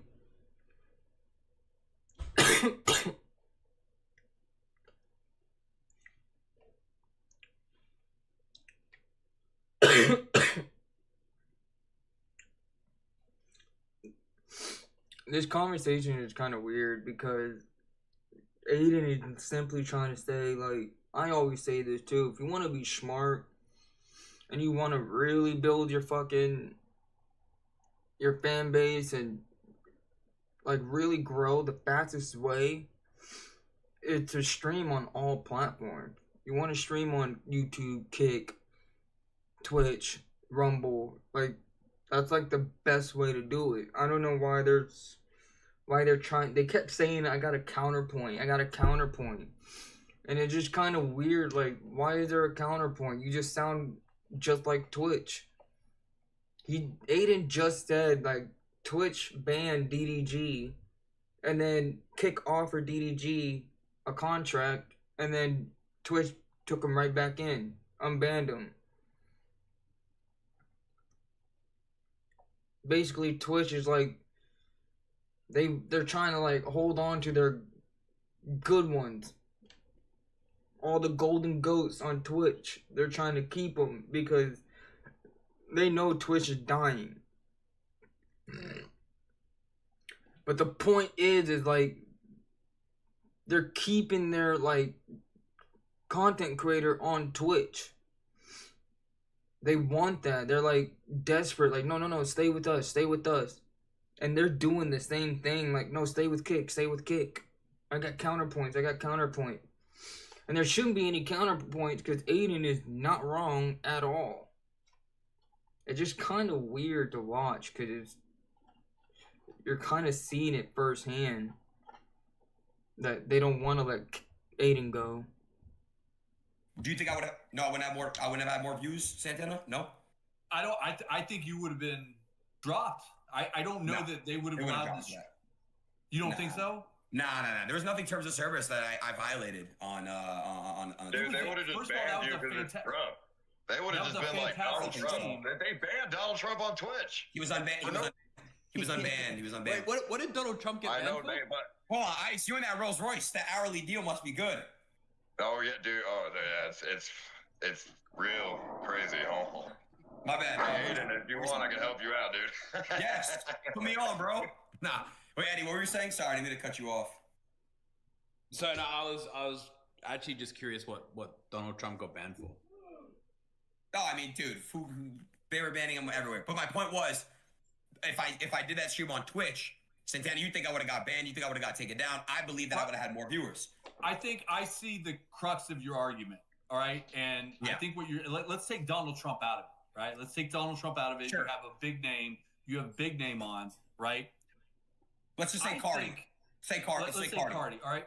Sure. I think that what's more valuable, right? In my opinion, okay, being able to do the content that you want to do with Cardi, Aiden Ross, or having to like tiptoe around a TOS and water down your content for your community. All right. I'm agreeing with you. I think Aiden. I think you spit facts here, man. Jeez. I think you're at the point in your career where you can make money hand over fist. But I think you're at the point in your career, but that what's more important, like having authentic content that's true to you, or having to kowtow to a TOS that's bullshit. Well, Santana, to be fair, rappers go on Twitch all the time and nothing happens, right? Rappers smoke weed, they sip lean, they do everything on Twitch. Nothing ever happens. I mean, like, dude, if I did Cardi on Twitch, I would not get banned. I'm just going to be real. I would have probably triple, quadruple the viewers. It is what it is. I'm not, but to go back to your argument, you were 1,000,000% right. That's why I didn't switch to Twitch impulsively, right? I may have said it, but the reason why I thought about it is it's true. Like, if I get banned on Twitch, then what? For what? Because if I want to go on Monkey, or if I want to make a funny joke to one of my friends, it's possible, right? But at the same time, I do think because of Kick's impact, I think Twitch has chilled out and mellowed out a little bit. I mean, bro, they didn't ban Hassan for shopping his dog. They unbanned a sexual predator. Miskip's not banned. I mean, dude, guys, at this point, don't worry, I'm still for 10 years. At this point, Twitch is people say, oh, Kick's the worst site. Twitch is pretty bad too. People think that works. the Germany of streamers. Twitch has some stuff over there too. So, but that's my whole point. That's my whole point. I like your argument, Santana, that you said about Nick Fuentes. If I were to do it on Twitch, I'd be out of there in 2 seconds. But that's why I told you impulsively, obviously, oh, Twitch kick too. But I agree to that. I agree to that point though. But that's my argument though. That I could technically do streams that wouldn't get me banned on Twitch and gain more out of it. That was my argument though to you. I think to your point, like, I think we have more agreement here than we do disagreement. I think KPP grows. I think what you're looking for is it's like, look, there's got to be a balance between hourly rate and KPP. What does that look like? And then at your point, like if I do this massive big event, right? Like what can I effectively gain from it? Like those are the two arguments that I'm hearing from you. Yeah. Can I interject? I heard earlier, you guys were talking about KPP and fixed rates and all that stuff. Aiden, you said if people get a fixed rate, they, stick with their thumbs up their ass or whatever. But I disagree. I think it depends on the person. Not everybody does that. I mean, me personally, Kick has allowed me to do some pretty ridiculous content that I wouldn't have been able to do otherwise because, it makes sense financially. Whereas, you have other streamers, these guys, they just sat with their thumb up their ass because, well, they don't have the passion. They don't really care. They just like money. They just want money. Yeah, well, I'm a victim of it. No, real shit. When I had an hourly rate, making what I was making, I was like, oh, shit, I'm just going to sit back and relax. So I agree with you. Now, Ice, I love you, but if I was on Adderall and if I just want to jump in for 1 second. All right, if I was on lean, I would sit around and do nothing too. Facts. I should have chose Adderall, bro, instead of lean. Up, bro. I told you Adderall is way better. You did. You said I'd be a god streamer, bro. I should have took your advice. No, sorry, wait, Eddie, real quick. To answer your question though, Santana, look, this is what I'll say. My whole thing on that is just Ice is right, but he honestly, Ice, I'll give you your flowers for that. You're one person. You're one of one. But Eddie will agree. 90% of streamers that got put on that hourly rate, a lot of them got lazy, right? And I'm a victim of it. I'm admitting I did too. So, but 90%, I would say, that came to Kick 2023, whatever, 2024, whenever it stopped, they got pretty lazy. I could admit. My bad, Eddie. I mean to cut you off. I'll be honest. You one of the reasons you've still got an hourly rate is because KPP you'd be making more money. You do know that, right? I know. I know that. And you know what, Kick Eddie? hasn't been incentivized to move you to KPP because your hourly rate's like a super reasonable. Like you've never negotiated. Like you've never come and be like, Eddie, pay me more money or whatever, right? And you've kept your hourly rate at like the same rate for like 3 years now or 2 years. And like honestly, KPP would make you more money. So like the partnership team has never gone to you and been like switch to KPP because it would like make us less, right? So and you obviously like your Ice. If you I'm here to make you more money, Eddie. It's fine. I don't need more money. I'm grateful for what I get. I do not care. Amen, bro. I have everything that I've ever desired in this world. I am very complacent. I do not need to have $100-200 million. I do not care about that. Like that's not necessary. You know what I mean? So I don't need to ask for more money. I don't need to, I don't care. Like I'm happy with what I have. I never heard of this guy, so that was wicked. That's me right there, bro. I've always said if I get $10 million, $9 million, it's going bye-bye. I don't need all that millions. 1 million is good enough. Just to be a millionaire, you're fine. Like, you don't need all the fucking money in the world. I'm the same way, dude. Respect. I think that this is more about the discussion of like there's like Aiden. I think you kind of mentioning that the hourly rate's bad, but like again, it's pretty reasonable. Like it's not like out of this world causing issues. But I think it would be Ice. You know what? It would be good just to put you in the KPP one, just for like argument's sake, because you'd see what the numbers are, and you'd be like, it's actually pretty reasonable. Because again, we got access to what you'd be getting. The issue I had, as you told me personally, like there's nobody getting an hourly rate anymore. So that's kind of like where I was like, okay, well nobody's getting an hourly rate anymore, then whatever. I didn't know. Obviously, like you and Ice have your own thing, but that was my whole thing. Well, this was this is from 3 years ago when I first. I know too. 3 years ago. Yeah, I know. Yeah, but I do stuff, so it's So do I. and it's not that much money. It's not that much money, like Eddie said. It's not like a crazy thing. It's just a pretty normal amount. I don't want to It's go like- neck to it's like neck what on Tazo content. make. I don't want to go neck on neck who makes better, more, whatever content. But you know, I had an impact on Kick too. So you know, No, it is no, what it you is. make good. You do make good content. I'm just fucking with you, but I know, but I'm just you know. I'm just saying, like, everyone's had that impact on Kick. I say you, me, Fuzi, Los, actually my entire friend group. Train obviously X, but yeah, bro. I mean, look, my whole thing is obviously consistency, right? Non-favoritism, but Ice, you do it, bro, and so I'm not gonna water that down, bro. You do it, so. But yeah.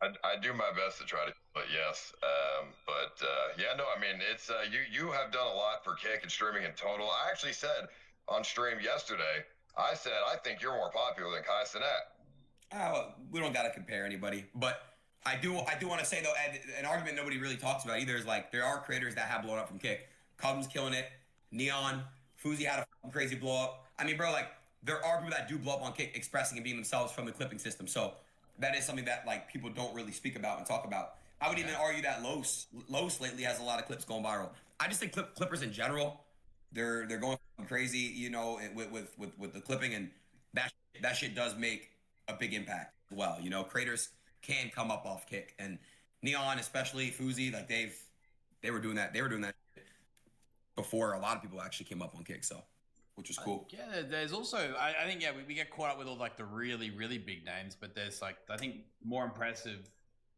at least from our perspective as a platform, is those people who have started streaming on Kick with like literally zero audience, and now they're getting say 50, 100, 200, 300, 400 views. There's like hundreds of situations like that. Like we've got so many people that have started their career on Kick, and it just goes to show that there is a healthy ecosystem. The only reason there is a healthy ecosystem, people can do that, is because people like you guys came over from day dot nearly and created that ecosystem. Because obviously you can't have streamers go from zero to, you know, X amount of viewers unless you start that sort of, you know, ecosystem, which, you know, again, that's why you guys were sitting here having an open conversation about KPP and stuff, is you guys going to help build this place, right? Which is pretty cool if you think about it. You know, I think back to your point as well, Aiden, like, you know, whether people love or hate Kick, I must say, like, the whole concept of there being like a monopoly otherwise is pretty scary. Like, you know, even people who hate Kick, I think they realize that, like, it definitely adds some really good, healthy competition, which I think, you know, for whatever reason, and again, this is never going to happen, but if just imagine if Kick was to fall, right? Like, there would never be another platform that would ever try to compete. That's the reality. No one else is going to try to compete. If Microsoft failed, Facebook failed, I agree. You know, everyone failed, and then Kick fails after like 3 years or 4 years or whatever that time frame is. Trust me, no one's going to try again. And at that point, like, we're going to be looking at like the darkest days of streaming ever. Like, that would be scary. Like, as much as people hate on Kick and say, I want to see the downfall of Kick, like, you guys don't. Yeah. Hey, no, I agree. Guys, Kick made Twitch better. I mean, that's a fact. I mean, we all know that. I mean, everyone here can admit that. Everyone in the chats, they can all admit that. So I agree to your statement on there, bro. Kick really helped streaming out a lot. It really did. Here's another thing I'll add to that. Like, I know we all have our differences in what's happening here and how Kick is rolling out, and this is part of the conversation to be had with the community and how to make this better. The reason why I'm saying this is because in the last 2 weeks alone, 2 massive people have resigned from Twitch. We're talking about Twitch's global head of communications, and we're talking about Twitch's CMO, right? Like, the CMO has been there for, I think, like 7 or 9 years, right? And just resigned. My point is something's happening over there, because I like to think of the pressure that Kick is adding within the market. But what I'm saying is that if we can smooth this conversation out and smooth this conversation out among the folks in chat, KPP is being wheeled out.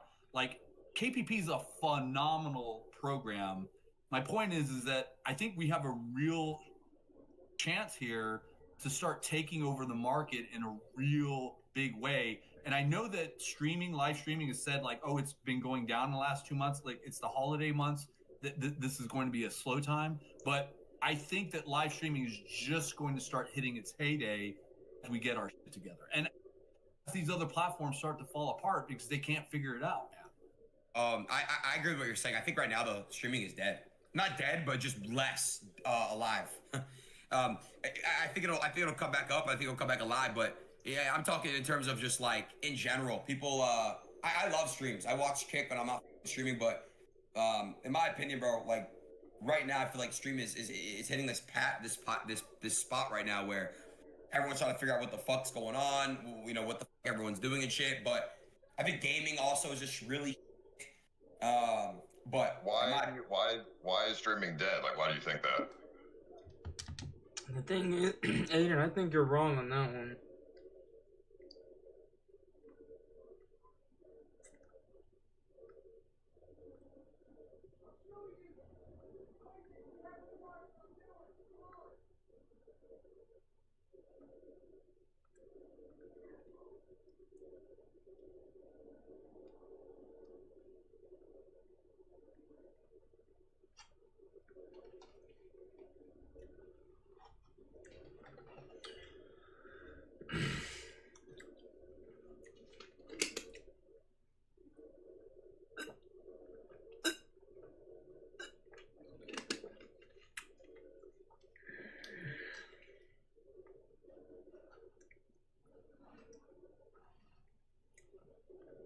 I don't know how to put in words. Like I understand it in my head, but to put it in words, it's a little.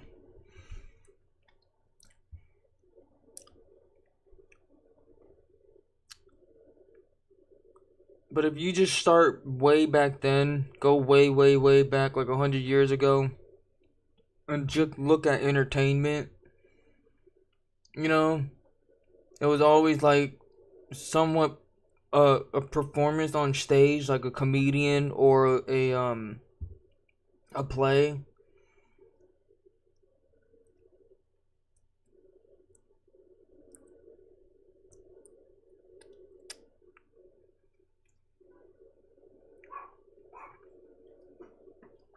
And then over time, things evolve where they become like TV shows and then movies, and now you got like actors, and just my overall point is back then entertainment was so limited. And then same thing with nowadays. It's only, I mean, there's a lot more entertainment, but I think we've reached like the maximum threshold of like pure entertainment dopamine, because we've seen movies, we've seen TVs. It's just acting. It just got old, knowing that it's all fake. So now we're like at it very like at the end. Basically, we're at the end, and now we have streaming, the most raw type of content. Instead of acting and performative, it's just raw and authentic. And I don't know how anything, especially with technology being so advanced, we're gonna have AI and robots, and I just don't see how streaming is remotely close to being dead. In fact, I think it's gonna be the opposite, because the more AI and robots come to life, the more streaming is gonna be fucking needed, because people are gonna be sick of just AI content and robots. It's just not authentic. So when you have streamers that are just being authentic and being funny and all that, oh dude, it's gonna like, we're gonna crave for that. I don't really see how he's kind of thinking backwards, because like, yeah, thinking about the future with AI and robots, I just don't know how he sees that. I think streaming is gonna be fucking like,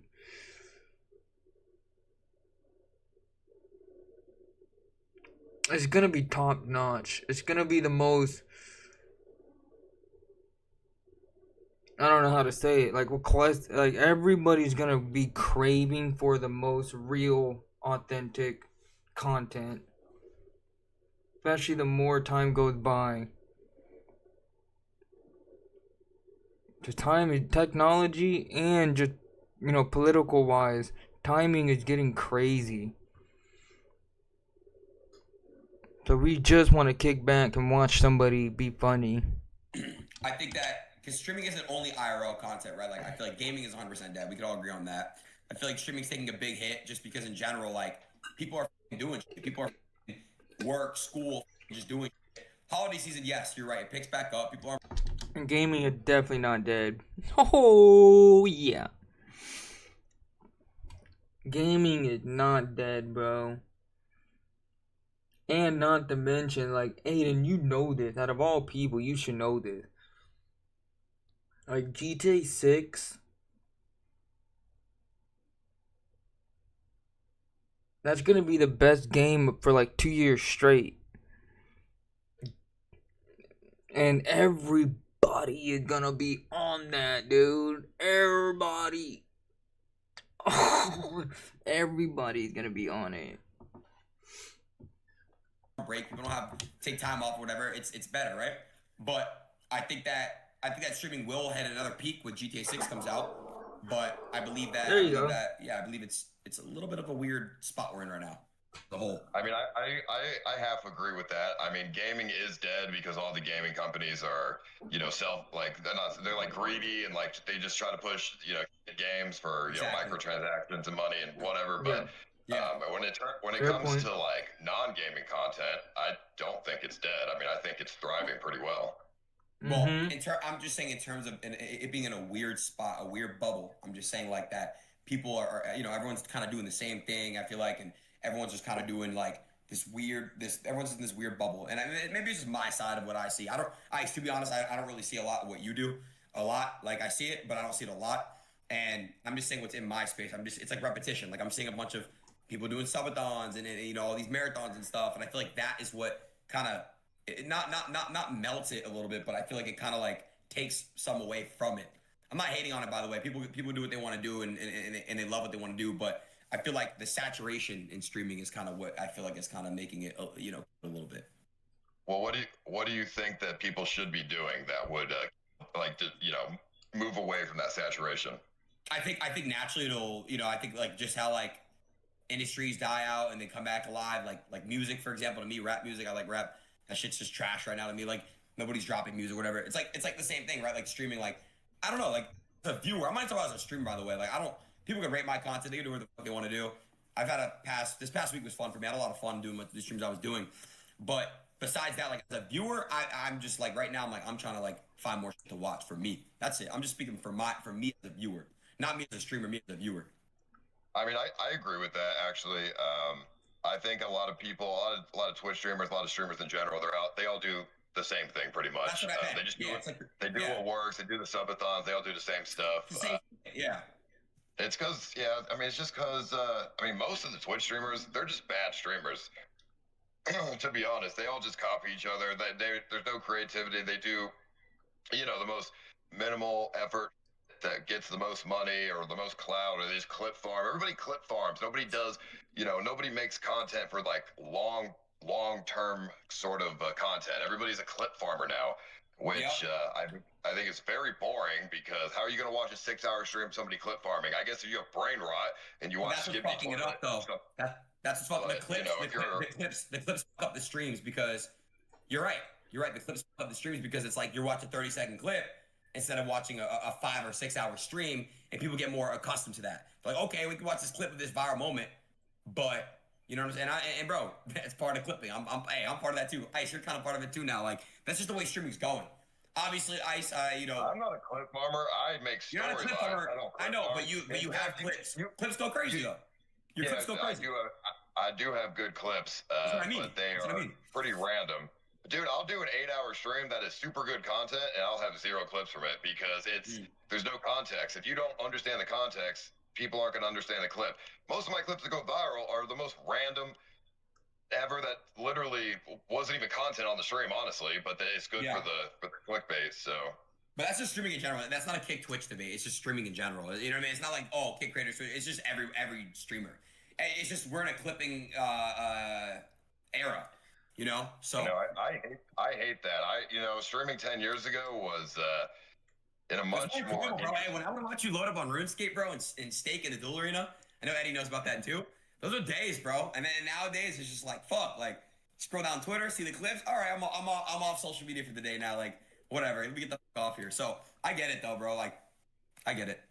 I think, yeah, the big problem with clipping is I think like what ended up happening, people realized they became way more famous, way more recognized off clipping than they did for streaming, right? It took streamers to the mainstream. And I think people are just addicted to that idea of becoming like more well-known, better recognized, and you just don't get that reach in long-form content. And suddenly clipping came along and you can say the most outrageous thing or say something that resonates with a short 30-second clip, and suddenly you've got everyone like knowing your name going, holy da da da. And at the end of the day, that's what kind of like I think people are really hooked on is clout and fame, right? And yeah, it's kind of unfortunate. I think Ice, it's a bit of a wake up. Yeah, because I've always said that too. I was like, I know streaming, the way I'm doing it, is the slowest way to grow. I'm very, very aware of that. But I'm not like really in it for a lot of money. I'm not. I just want to help and just have a good time. Cool when you kind of mentioned that, because it does take away from like long form content and building up a storyline and like actually investing in like the context, and it's kind of sad actually. I never really thought of it that way, but it is a bit of a problem. It's going to change the dynamic, and it's changing kind of what streaming is almost and where people put their emphasis. But again, I guess things just change, right? Wait. While I'm on this call, Eddie, I had this idea last night. I want to buy a ghost town, and then I want to put all the kick streamers in a city, and then I become the mayor of the city, and then I'll make the streamers and like the sheriff and like like a real town, and then basically I'll value all the property at $500,000 per trailer or some like dog shit house, and then they pay 20% property tax to me. So I think that would be good for the kick streamers and then very profitable for me. So can we make that happen? The Kick Ghost Town. Have you found this said ghost town yet? Is there one in mind already? Oh, they're all over the place, Eddie. And you know what? I'll even build a statue of you dropping a Plinko ball in the middle of it. It's got to be a legit. You got to find a place that's legit suspected to be haunted, though. Like legit, like some crazy burial ground place in Montana out in the middle of nowhere. That would be insane. I thought it was a joke, but they're like really going along with it. What? Oh, I mean, I was thinking about Texas, like desert towns, like they all wear cowboy hats. I don't know. I think that'd be very interesting if there was a streamer city. That's just like it's like a 24/7 KickCon almost kind of thing. Just anyone can rock up. And... But is KickCon coming? Is KickCon coming or not? It's being spoken about more seriously, that's for sure. But I don't know. We might not need to do it because we got freaking Kick Ghost Town coming. Hey, real quick to shift the conversation back to chat. Chat wants to lean back into KPP talk. Do you guys, Ice, Aiden, can you guys give any thoughts? I know we've been talking about KPP, but for real, for the average streamer, like, me and Eddie were talking about it before. Like, we believe that KPP is the best thing going out there for creators, man. Like, for real, like when you guys see other platforms, you're across other platforms, like where do you see the state of KPP for the average streamer? I know we're talking about bigger things with bigger creators and pay and hourly, but like genuinely, like I think KPP is the place to bring your audience in order to grow what it is that you're trying to do, your brand. I can't speak on mid-sized creators because I don't know about mid-sized creators and low-sized creators, but I don't know. Ice, you can answer that. I have no idea how, because I know all your friends have the KPP, so I don't know how much they're making, how much they're doing, but I can't speak on like. Okay.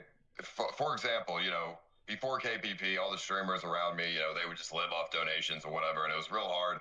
KPP nowadays, I mean, they're able to travel, they're able to do, you know, their own content. They're, you know, they're self-sustained. I mean, KPP is the greatest thing that's ever happened to streaming. And I think if, you know, more people just need to come to the understanding that if you're getting 500 viewers, you're a mid-sized streamer, 500-600 viewers. I mean, you could make, you know, a good amount of money, way more than just subs or whatever. So, I mean, that's, I mean, what's the question? I mean, that's just the best thing streaming. I don't know, like, and then if you get more viewers from better content, you get higher KPP. I mean, that's a great incentive. Obviously, there's going to be people who are, you know, kind of lazy and they're not going to want to do more content. They're going to be like, I'm okay with my $20 an hour. But I feel like most people will have that ambition and drive. They're going to want to get that, you know, $80 an hour or something. They're going to want to try and get like higher viewership for that. Well, Eddie, what do I do in my position? What do you recommend for me? Because you obviously the 30-day period, and then like if I do a brand risk, it doesn't check in because it's a 30-day grace period. So what do I do? Genuinely, I'm asking you for advice. It looks like we got it all, and for the lowest prices in town. So I think there's like what we spoke about earlier, like the way that KP's done from the security perspective, where if there's like an abnormally high increase in viewers, it sometimes goes, okay, hold on, this is like cap. We need to fix that. We need to change that up. Like, I don't think that needs to happen. Right. I think what we need to do is we need to say, okay, we're going to like potentially whitelist streamers to make sure they get like completely, if they have like 1,000% increase in average viewers, we accept that. So I think that's an easy problem to solve. Okay.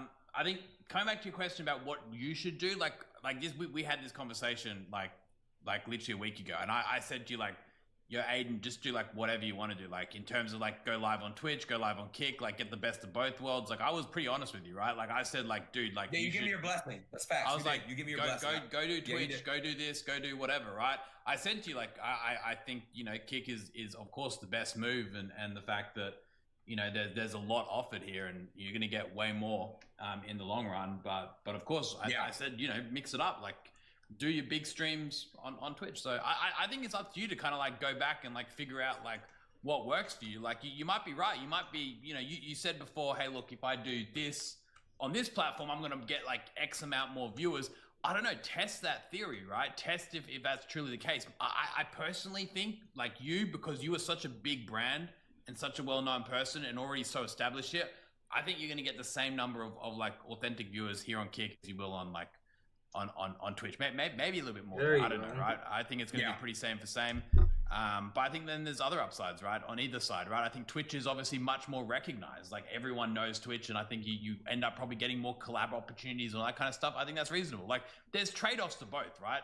But I must say, I think, you know, whilst we're talking about KPP and it's not like, you're a very rich guy, right? You got a lot of money, and you know maybe $5,000 an hour for you is not like good money, or 4,000 or 6,000 or whatever the numbers are. Hey, that's great.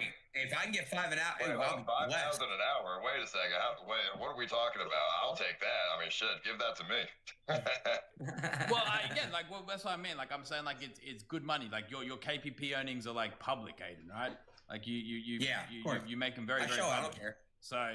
Like, I'm blessed, bro. I'm blessed. I'm gonna say like that's I know it comes off as ungrateful. You'd otherwise have to get yourself like I don't even know the math here, 2,000 subscribers, right? Like that's hard. It comes off like I'm a greedy, but I'm really not. Like I'm not trying to be greedy here.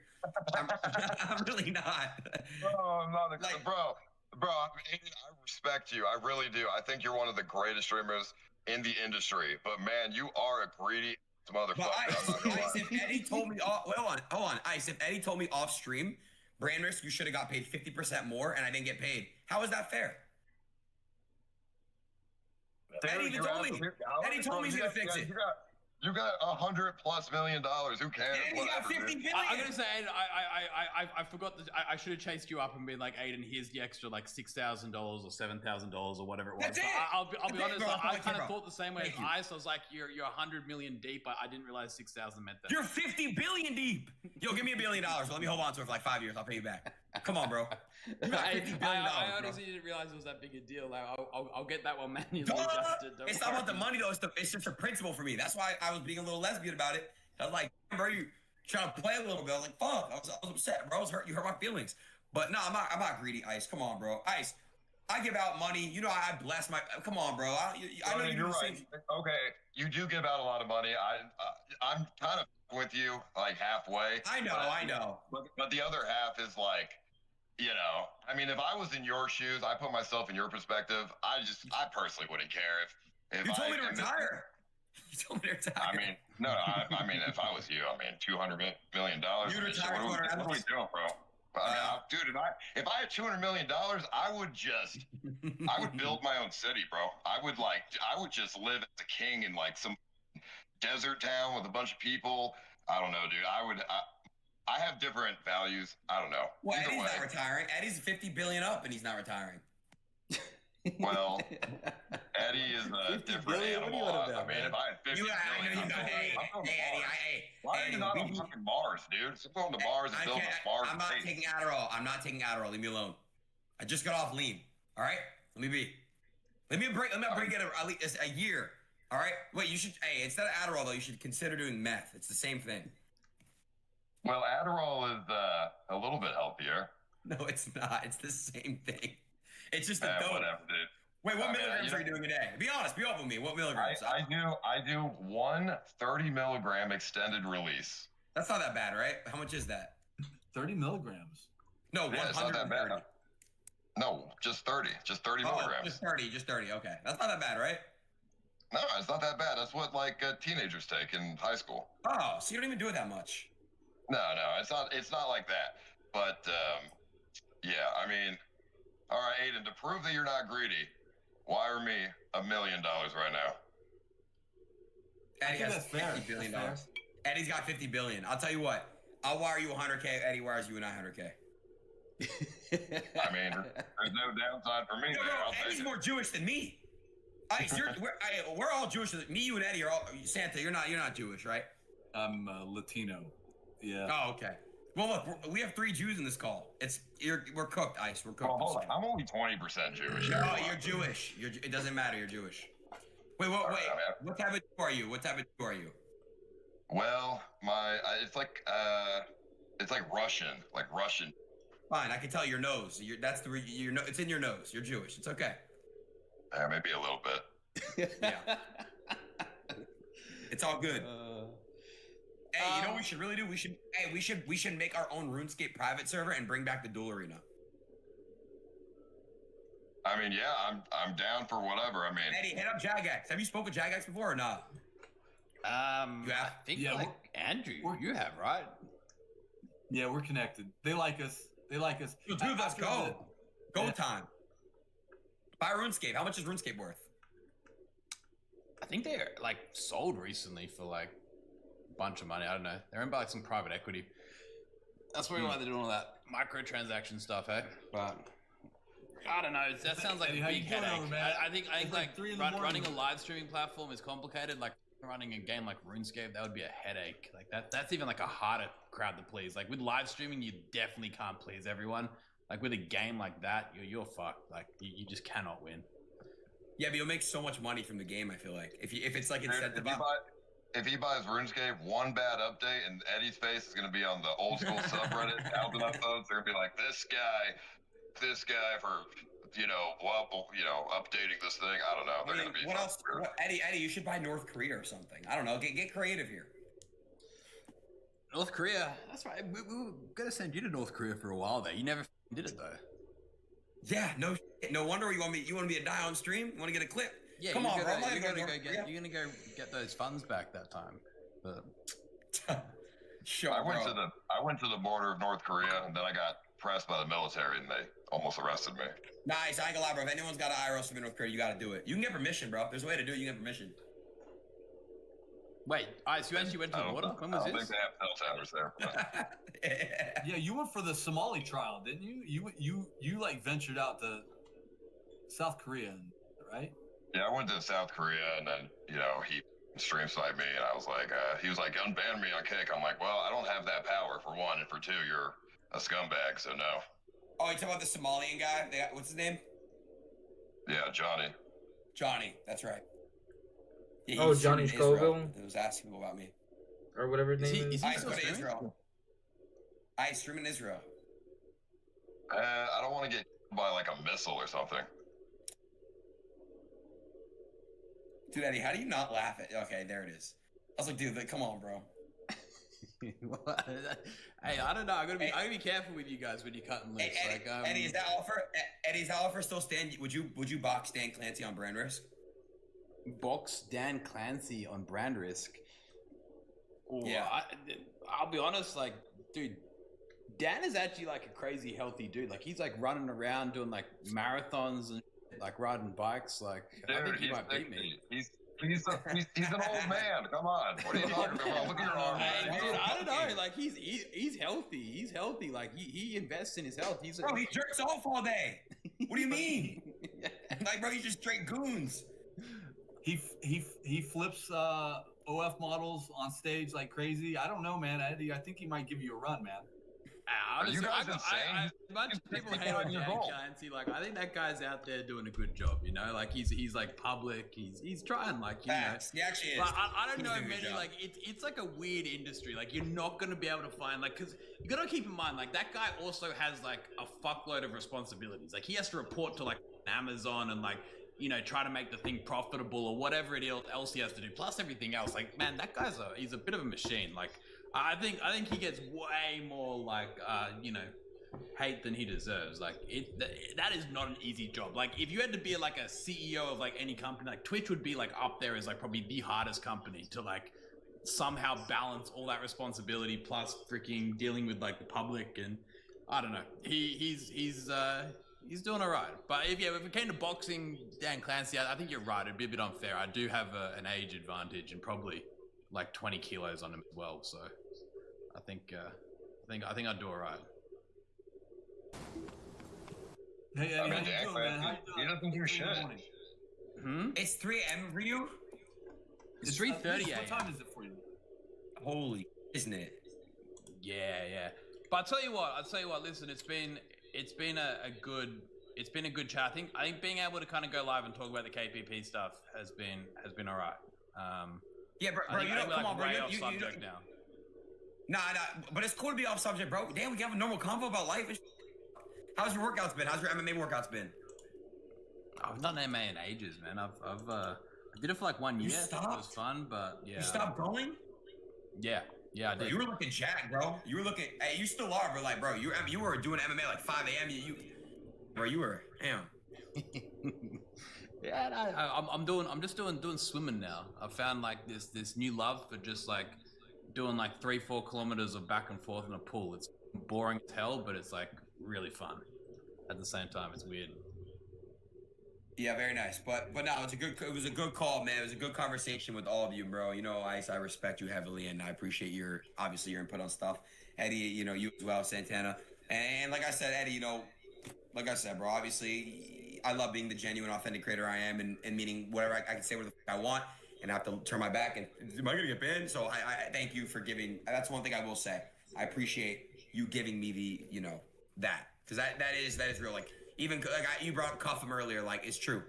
You know, it's true. Like, think about it. Like, Cuffham on Twitch, like, he wouldn't be able to do Monkey. He wouldn't be able to like have fun with, and like, he's someone I could enjoy and I can watch, right? So it's like, you give people that freedom, and I will say that is all. And you're right though. Microsoft failed. These platforms didn't do it right, man. Kick is, yeah. You know how it is. No, well, it's a lot of people that have done that, right? It's you guys building it out. You know, obviously XQC train hundreds of other people as well for making the switch over, and I think, you know, there's a lot of people that can rightfully say like Kick is only here because they've taken a chance on it, and it is just one large community, right? And I'm only just very, very small part of it. Same with Andrew, same with all the stuff, right? So I don't know. I think we got a cool thing going, and we just got to keep working together, you know. Who was that in your background? Oh, it's Snaggy. Yeah, but I agree. I agree fully, bro. Fully agree. Yeah, man, I must say, Snaggy's not doing well on KPP, is he? Nah, he's really mad, but who gives a... I'm kidding. No, I'm Over kidding. or under, after this call, I give it a 60% chance. Aiden's like, all right, dude, 50 million raise. No. Dude, like, how Jewish do you think I am? I'm not that Jewish. Yeah, you're right. You would never do that. Never. It's not even in my blood. Come on, dude. Eddie, You know what? should... You got to teach me a thing or two about that, because clearly I'm doing it wrong. Eddie, let Cuffham do his lean mukbang again. Come on, dude. Look, he was having a good time. It was fake lean. Man, like, yeah, that was. Listen, I think Kick is all for like creative freedom, all that kind of stuff, but there is kind of lines we got to draw, you know. Like, I think, that was pushing it a little bit. Yeah, I remember you were in the background of that stream. I had to call you up, like he wasn't listening anyway. I'm like, Aiden, stop this. No, that was funny though, bro. I'm not gonna lie. Yeah, that was a lot of fun. Yeah.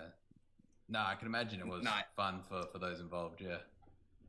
Look at Santana. Look, it's a joke. It's Kevin.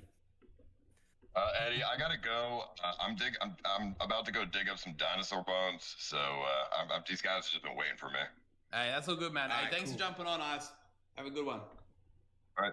I'll see you. So, Eddie, Eddie, you're getting off too? I know. I was gonna finish up in like 5 minutes or something, or. Not yet, but hey, bro, it was a really good conversation. I appreciate you, bro, and thank you. And good job yesterday as well, man. I was watching the stream. That was peak. That was peak. I think that was like, I don't know. I really felt it. I've said this a few times, but I really, really felt that was kind of like you back in your domain. So the Islam Khabib one wasn't peak either. Nah, that was my favorite stream I've done. It didn't hit the same. I don't know, man. It didn't that was my favorite stream I've done like all month. I love that stream. You didn't like that stream? No, I liked it. I mean, like, I felt like yesterday was more kind of like in your element. Like, I felt like you're more comfortable. Like, more me. Yeah, I felt like that was Aiden. That was like your. I don't know. That was more your domain, right? I again, just like I think in terms of how you felt, like you were relaxed, like you're having a good time, you're laughing, like you were. I don't know. It was good. No, it was a great vibe. I appreciate that, bro. But look, Ed, we'll speak soon. Hit me anytime, bro. Santana, pleasure, bro. Thank you again. I appreciate you guys. I'll check with you guys later, all right? Take care, man. See ya. Thanks, Aiden.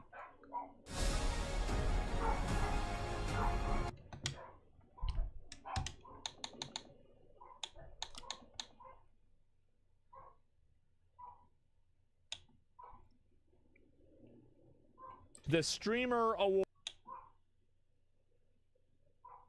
DoorDash delivery girl has been arrested on 2 felony.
Now this is gonna be You funny find yourself because I between just grown-ups in the middle of my colonoscopy. I and saw these this. hooligans.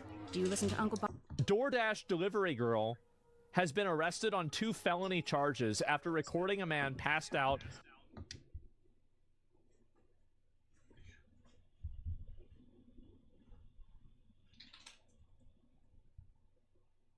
You told me about the DoorDasher yesterday. Yeah, that's when I got all excited because I was like, how funny is this? I was tripping. I saw this on Twitter yesterday and I was like, what the fuck? And then Asmon is reacting to it. With his pants down in his home. A DoorDash delivery girl has been arrested on 2 felony charges after recording a man passed out with his pants down in his home and posting it on TikTok during a food delivery. She is being charged with unlawful surveillance and dissemination of surveillance images. Hey guys, so DoorDash just deactivated me 2 days after I reported my sexual assault. Hey guys, I just lost my job, and they won't tell me why. You lost your job, and now you're now you got arrested on 2 charges. Gotcha, bitch. They're supposed to send an email immediately after deactivation. Also, by the way, if you go into somebody's house and you record them without clothes on, even if somebody, like, let's say you see, let me think about it like this, right? Let's say there's somebody who's, they're walking around in their house in their underwear, and you record them outside of their house, and then you publish that video on the internet. That is, I don't know if it's anything illegal, but it's fucking weird. It's extremely fucking weird. It's massively fucking weird. Total invasion of privacy. Absolutely, in my opinion, totally wrong to do. Should not be doing this. Not good.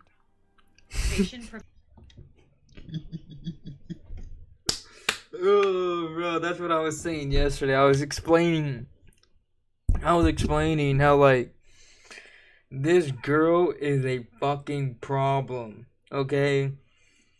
For her to do that, it's just extreme lack of awareness. Like, she clearly is just uncontrollable and just not the brightest. Providing you the reason why and a link to appeal, and they didn't. They didn't provide you a link to an appeal? Oh no! This is the mind of a Karen, by the way. More obsessed with the process of doing things than the purpose of doing things. This is a Karen's mind in action. I want you to see it right here for yourself. The mind of a Karen at work. So I contacted support, and they made me sit up. Yeah, a bureaucratic mindset. This is the reason why they have to fire 80% of people from these companies and nothing changes. It's because of people like her. On the phone with them for 50 minutes just to tell me that they can't tell me the reason why, and I have to just go ahead and appeal without knowing why. Yeah, too bad, bitch. So my chances of getting my account back, they have my money in that account. Yeah. I was working. I was literally working. Not anymore. You got fired. And they That right there just proved my point. How dare you get mad? How dare you get mad?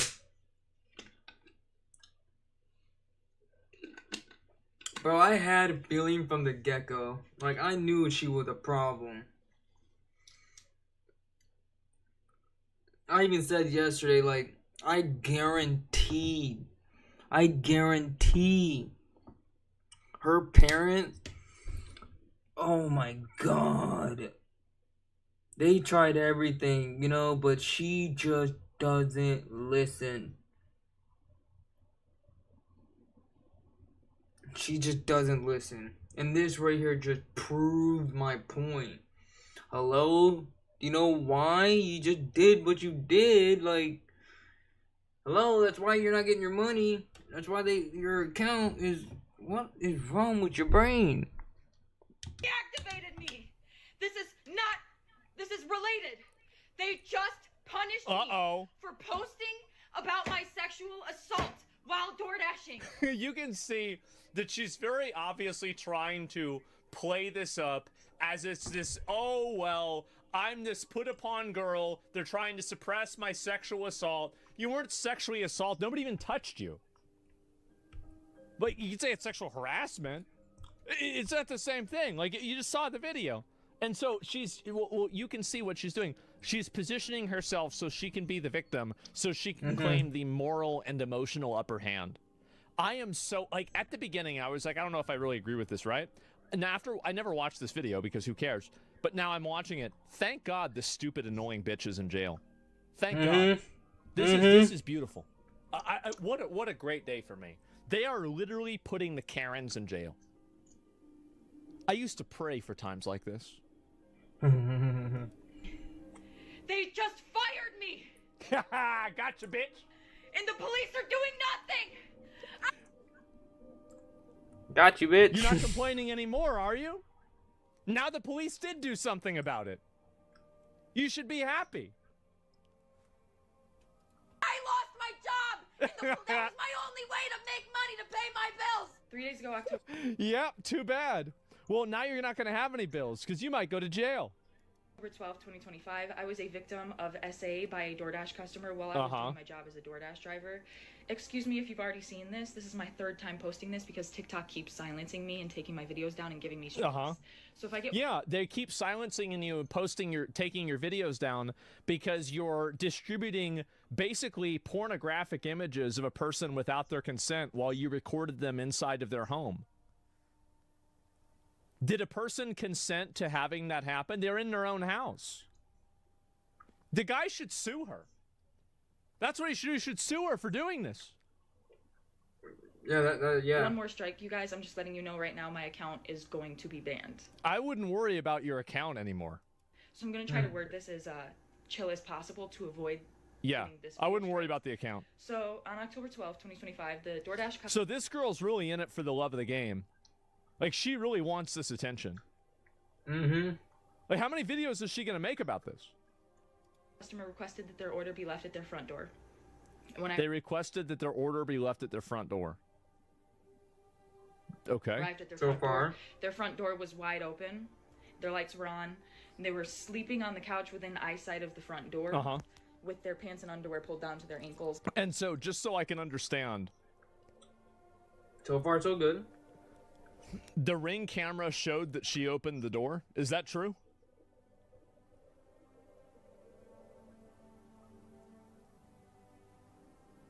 Is there a video of the Ring camera showing that she opened the door?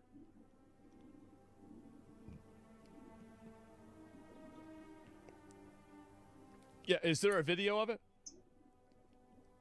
Well, here's a good way to look at it, okay?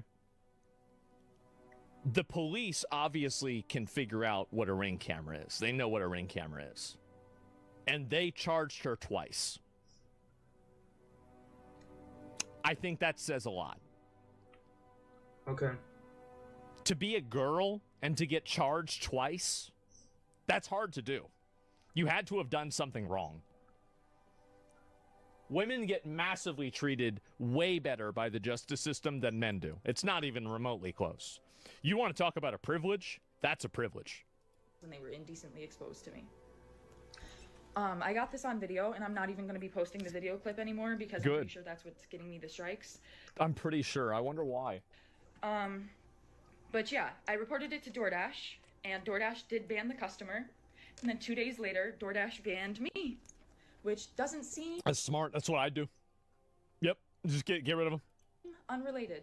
I appealed, and they were supposed to respond to my appeal within 7 to 10 business days. Yeah. They didn't even provide me a reason for my No, why would they? They're supposed to send an email. They didn't. They don't have to. So I contacted They have to do support, anything. and they told me to continue with my... You see, bureaucratic Karens. This is a bureaucratic bad faith Karen in action, weaponizing systems and different types of bureaucracy and other types of oversight committees and types of cooperation. This is how a Karen insulates itself inside of modern society. Is it creates infinite concentric circles of bureaucracy to protect itself from bad actions. Appeal without knowing the reason why. There's an option to select don't know why I was deactivated, and then you still have to explain yourself. So I did. And within 12 hours afterward, they had already denied my appeal. So I'm really never getting my DoorDash account back. DoorDash Yep, that's right. You're not. deactivated me. DoorDash punished me for exposing my assaulter, and TikTok is currently punishing me That's right. They punished you. They did. for exposing my story time. And you can see again, you know, you see the shifting of this, right? Where she's clearly trying to lean on this idea of being sexually assaulted, so she can use this as like emotional blackmail to make everybody listen to her and do what she wants. Basically, that's it. She's using leading language. Yeah, it's what she's doing. Does she believe this? Probably not. No. It's the only justice I'm getting, because I also reported this to the police, and the police are doing nothing.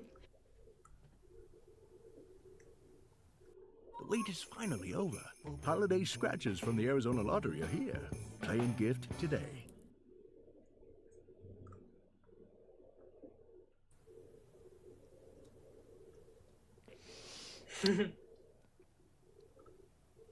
Wow. How about that? They're not doing a thing. So, hey guys, it's been a minute. A whole 24 hours, I know. Yeah. But I have an update as of October 16th. Holy shit.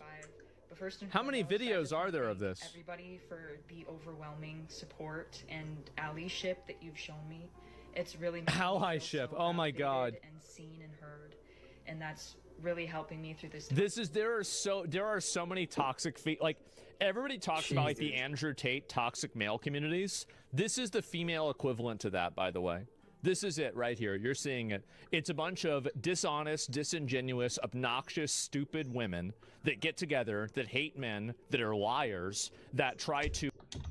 I think she's just making it all up. I don't even think all those people that you're saying admin or was even there. She didn't have any fucking support. Or I forgot how she said it. Ali,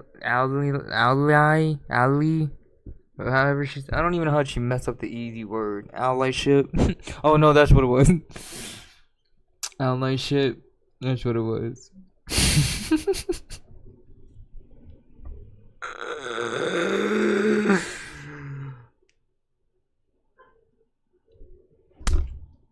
She's just making that shit up, man. Manipulate situations, emotionally blackmail everybody, and put themselves in the position where they get to tell everybody else what to do. This is the exact thing. Like, you want to talk about toxic male behavior, that's fine. I think there is some of that. This is toxic female behavior. This is it right here. And now we have the Karens going to jail. Oh my god! Ah! I'm so happy. To let you guys know, I really Wow. appreciate the outpouring of support. So the update is, last night I was made aware. If a guy did this to a woman, would he be looking at 4 years in jail? I mean, I think it really probably depends. A bunch of people started commenting on my pages that DoorDash made a public statement about DoorDash me did? on their TikTok story. Did they say anything? And on their most recent Instagram post in the comment section. And I'm not going to speak too much further on details. No, she's trying to sue them. But what I am going to say is I and the entire rest of the world found out why I lost my job at the exact same time. I didn't. You think that they had to tell you? You really think that they had to tell you that recording a customer naked and then posting it on the internet would cause you to lose your job? You had to have them tell you that? Didn't find out before you guys. I'm just letting Wait, I mean, really? this right now. The people that saw their public statements and made me aware that they made those public statements knew why I lost my job before I did. Because I went and I checked my email once I was made aware that they made those public statements, and they sent me. I love how she thinks that she matters. You're a DoorDash driver. If you died tomorrow, they wouldn't even do it. They wouldn't even know about it. They would just be like, oh, wow, this account's inactive. Let's delete it out of the system. They don't care about you. Wait, what do you mean? Like, she's acting like this is like some kind of, like they owe her something. What do you mean? The deactivation email around the same time they released the public statements. Like, literally within the same hour. So they sent me my deactivation email. I didn't even know any of this. Reason for being deactivated. I can't believe I missed this. A whole 24 hours after they deactivated me, and a whole 24 hours after I. They should ban her TikTok account. and about 12 hours after They should, had already. because if she got charged, that means that she committed a crime by disseminating that information on the website, and they should have to ban the account because you don't want to have people that are committing crimes by using the website. Yeah, they should ban her. Yeah, permaban her. Denied my appeal. They finally sent me the email explaining why they fired me. Yeah, what did they say? So I and the rest of the world, we all found out why I lost my job. We all? Who's we? Nobody cares. That's the update. Nobody. Well, here's a new one. You're getting arrested. You got arrested for 2 felonies. I cannot wait. I don't, I mean, like, courts are like so, it's so blatantly biased for courts, but at the same time, I do think that, like, I do think there's a chance that this person could actually end up going to jail. And this will ruin her life, by the way. This will 100% ruin her life. This is amazing. I used to pray for times like this. And I'm going to explain why, because some people might be like, oh, why are you happy about this? This is the person that lost their job, everything. I think this is such a great and amazing thing. And I'll explain the reasons why. Number one, you're recording a person without their consent in their own home. If the door was closed and you recorded them through the window, it would be problematic also. So you're also distributing this. You're basically creating pornographic material of a person without their consent and publishing it on the internet publicly. And then, yeah, that's just blatant wrong. That's just fucking wrong and just disgusting and weird.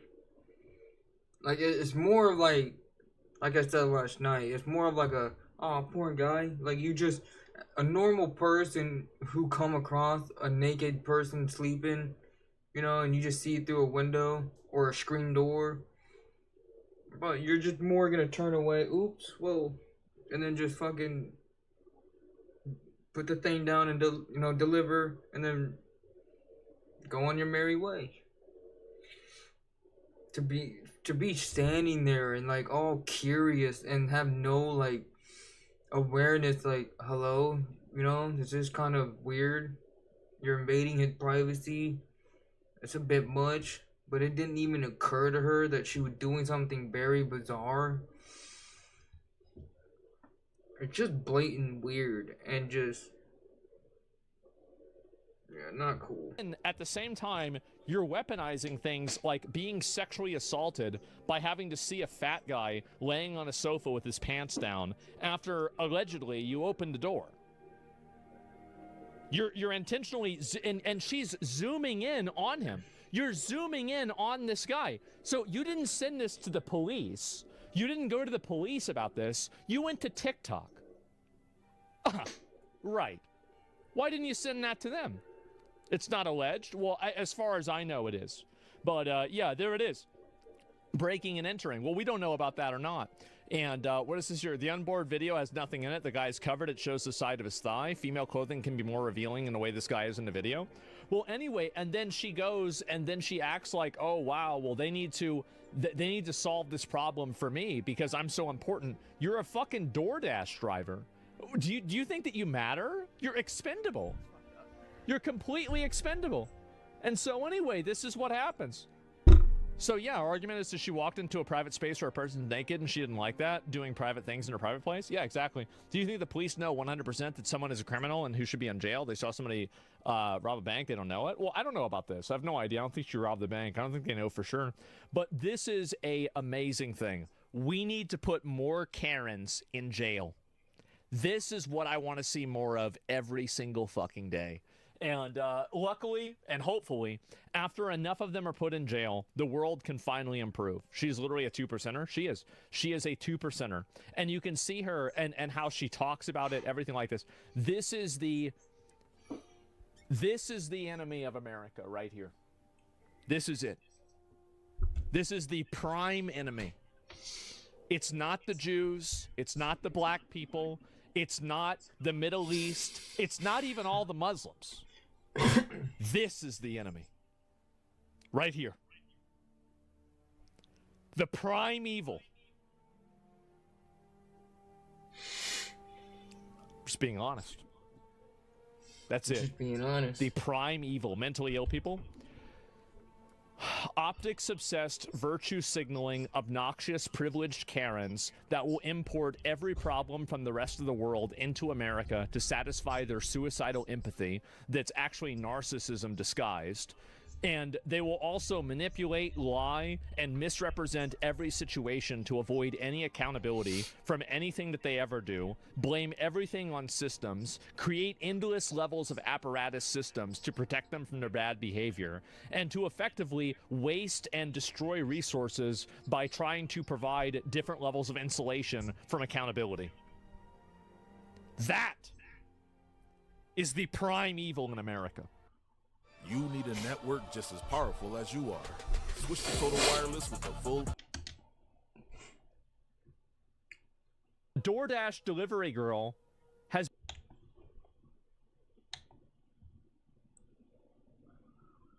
The Jeffrey Epstein saga has...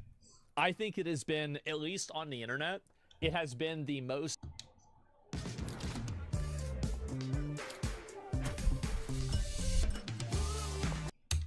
The Jeffrey Epstein saga has, I think it has been, at least on the internet, it has been the most damaging thing to Donald Trump's campaign and his presidency. President Trump is doing just about everything in his power to quash a story that just will not go away. Yep. The Jeffrey Epstein scandal. And that includes name-calling. Just yesterday, the stunning fallout between him and one of his biggest loyalists intensifies as he attacked MAGA Congresswoman Marjorie Taylor Greene as a, quote, traitor. Made her push to release the Epstein files. This after using the power of his government to try to change the focus of the story away from him, demanding a Justice Department probe of Democrats' ties to Epstein, something Attorney General Pam Bondi quickly said she would do, despite DOJ's past assessment that there wasn't evidence worth pursuing. But to Trump's dismay... Yeah, it's like, oh, there's evidence, there's no evidence, there's files, here's some there is no files, here are some of the files, we don't have anything, here's something. Like, where is, like, is there any consistency with this at all? It's crazy. About to face the biggest rebuke from his party of his entire second term, when later this week scores of House Republicans plan to vote to release the case files. All as some newly released Epstein emails show Trump mentioned by name, though the president has not been accused of any criminal wrongdoing. Yeah, Still, he's mentioned, but that doesn't mean that he did anything wrong. he made clear this weekend he does not want to discuss any of it. Uh-oh. We think it's bad to talk about it because it gets away from the subject of how well the Republicans are doing. We have the greatest economy. We have the largest investment ever made in our country's history. We have all of these great things happen. When you talk about the Epstein hoax, what happens is you're not talking about how well we've done. This is a hoax put out by the Democrat, and a couple of few Republicans have gone along with it because they're weak and ineffective. But this is a Democrat hoax to get away from the fact that they just lost it. If it's a hoax, then just release it and show everybody that it's bullshit. Like, I don't even understand the logic here. Yeah, then just release it. Shut down, and they've lost the elections. They've lost the big election to be in a record number. All right, we have an excellent panel to break this all down. Let's go. Politico's Dasha Burns, CNN's Jeff Zeleny, CNN's Isaac Dover, and the Washington Post, Mariana Sotomayor. Good morning to you all. Good morning. Nice to see you all. Okay, so there's no way. Didn't he run on releasing the files? Yeah, he said he would. In 2021, is an unflinching Trump loyalist, someone who was MAGA through and through, wore a MAGA hat to the State of the Union on the House floor. Yeah, and now Trump is putting out messages like this over the last several days, calling her a ranting lunatic, saying she's gone far left. She's a disgrace to our Republican Party. She's betrayed the entire Republican Party. She turned left. It's a big crash out. And then calling her a traitor just yesterday. Okay, first of all, wow. I was not expecting that. What is he trying to do here? Is it just to send a message to the rest of the party they will not take even an ounce of dissension here? Well, I think Well, this is always what Trump has done. He's always gone nuclear on people that have disagreed with him about anything. And I think it's actually one of his big weaknesses. Because if you can't tolerate dissent in a way that's reasonable, you end up making it inevitable. And I think that's what's happened. Concern here is Marjorie Taylor Greene could be creating a permission structure for other Republicans, other MAGA Republicans, to start to disagree with the president, to buck him on some of these critical issues. I mean, look, Epstein opened the door, right? And it's still one of the biggest concerns for the White House in terms of how these votes are going to go in the House and then in the Senate. But Epstein, followed by some dissension on the president's foreign policy. Now, most recently, the suggestion of a 50-year mortgage. Even Fox News. Who the fuck wants a 50-year mortgage? Like, nobody wanted it. Nobody asked for this. Newsmax influencers on the right are against that policy. We are seeing these fractures among the base that is just not something that the White House, especially President Trump himself, is used to. Yeah, and it's, you know, is it Well, just it's because he didn't deliver on the shit that he said he was going to do. That's the problem. People voted for him to do something. He's not doing the thing. Like, it's so simple. It's not like this is some complex, oh, how could something like this happen? It's so obvious how it happened because he said he was going to do something. He's not doing the thing. There it is. what Trump always does here, which is anytime there's someone who criticizes him, he goes after them, whether it's Liz Cheney or any other. You can go back down the line of Bob Corker, and for many, many years, this has been his MO. Is it different, though, because it's MTG and who she represents? I mean, I think the actions of the president are similar. I mean, we knew, obviously, as she has been sort of rising in her prominence, going on The View in recent weeks. And I don't think that rising in prominence means going on The View. I think this is CNN's permission structure in trying to create a false consensus by people that are capitulating to their mass media bullshit apparatus that is propped up by these massive corporations that are completely biased. No, she's not growing in any real notoriety in any big way just because she went on a few retarded TV shows. This is what they do, and like this is what mainstream media does, is they try to manufacture consensus by having a degree of like they create an ecosystem that allows them to manufacture consensus about different issues. And I think this is a good example of them doing that. Really going after Speaker Johnson, and then really not backing down at all on the Epstein exhausting matter and other things. It's not just that. What I'm sort of struck by in this is her criticism is pretty broad-based. She's talking about She's getting massive support. No, she's not going to go anywhere with this. Like the type of she's right with the Epstein stuff, but this isn't really anything that I think is a political winning strategy. Because she's never going to have Democrats and progressives and liberals vote for her. Like, it's just never going to happen. Even it doesn't matter how many apologies that you do. It doesn't matter anything.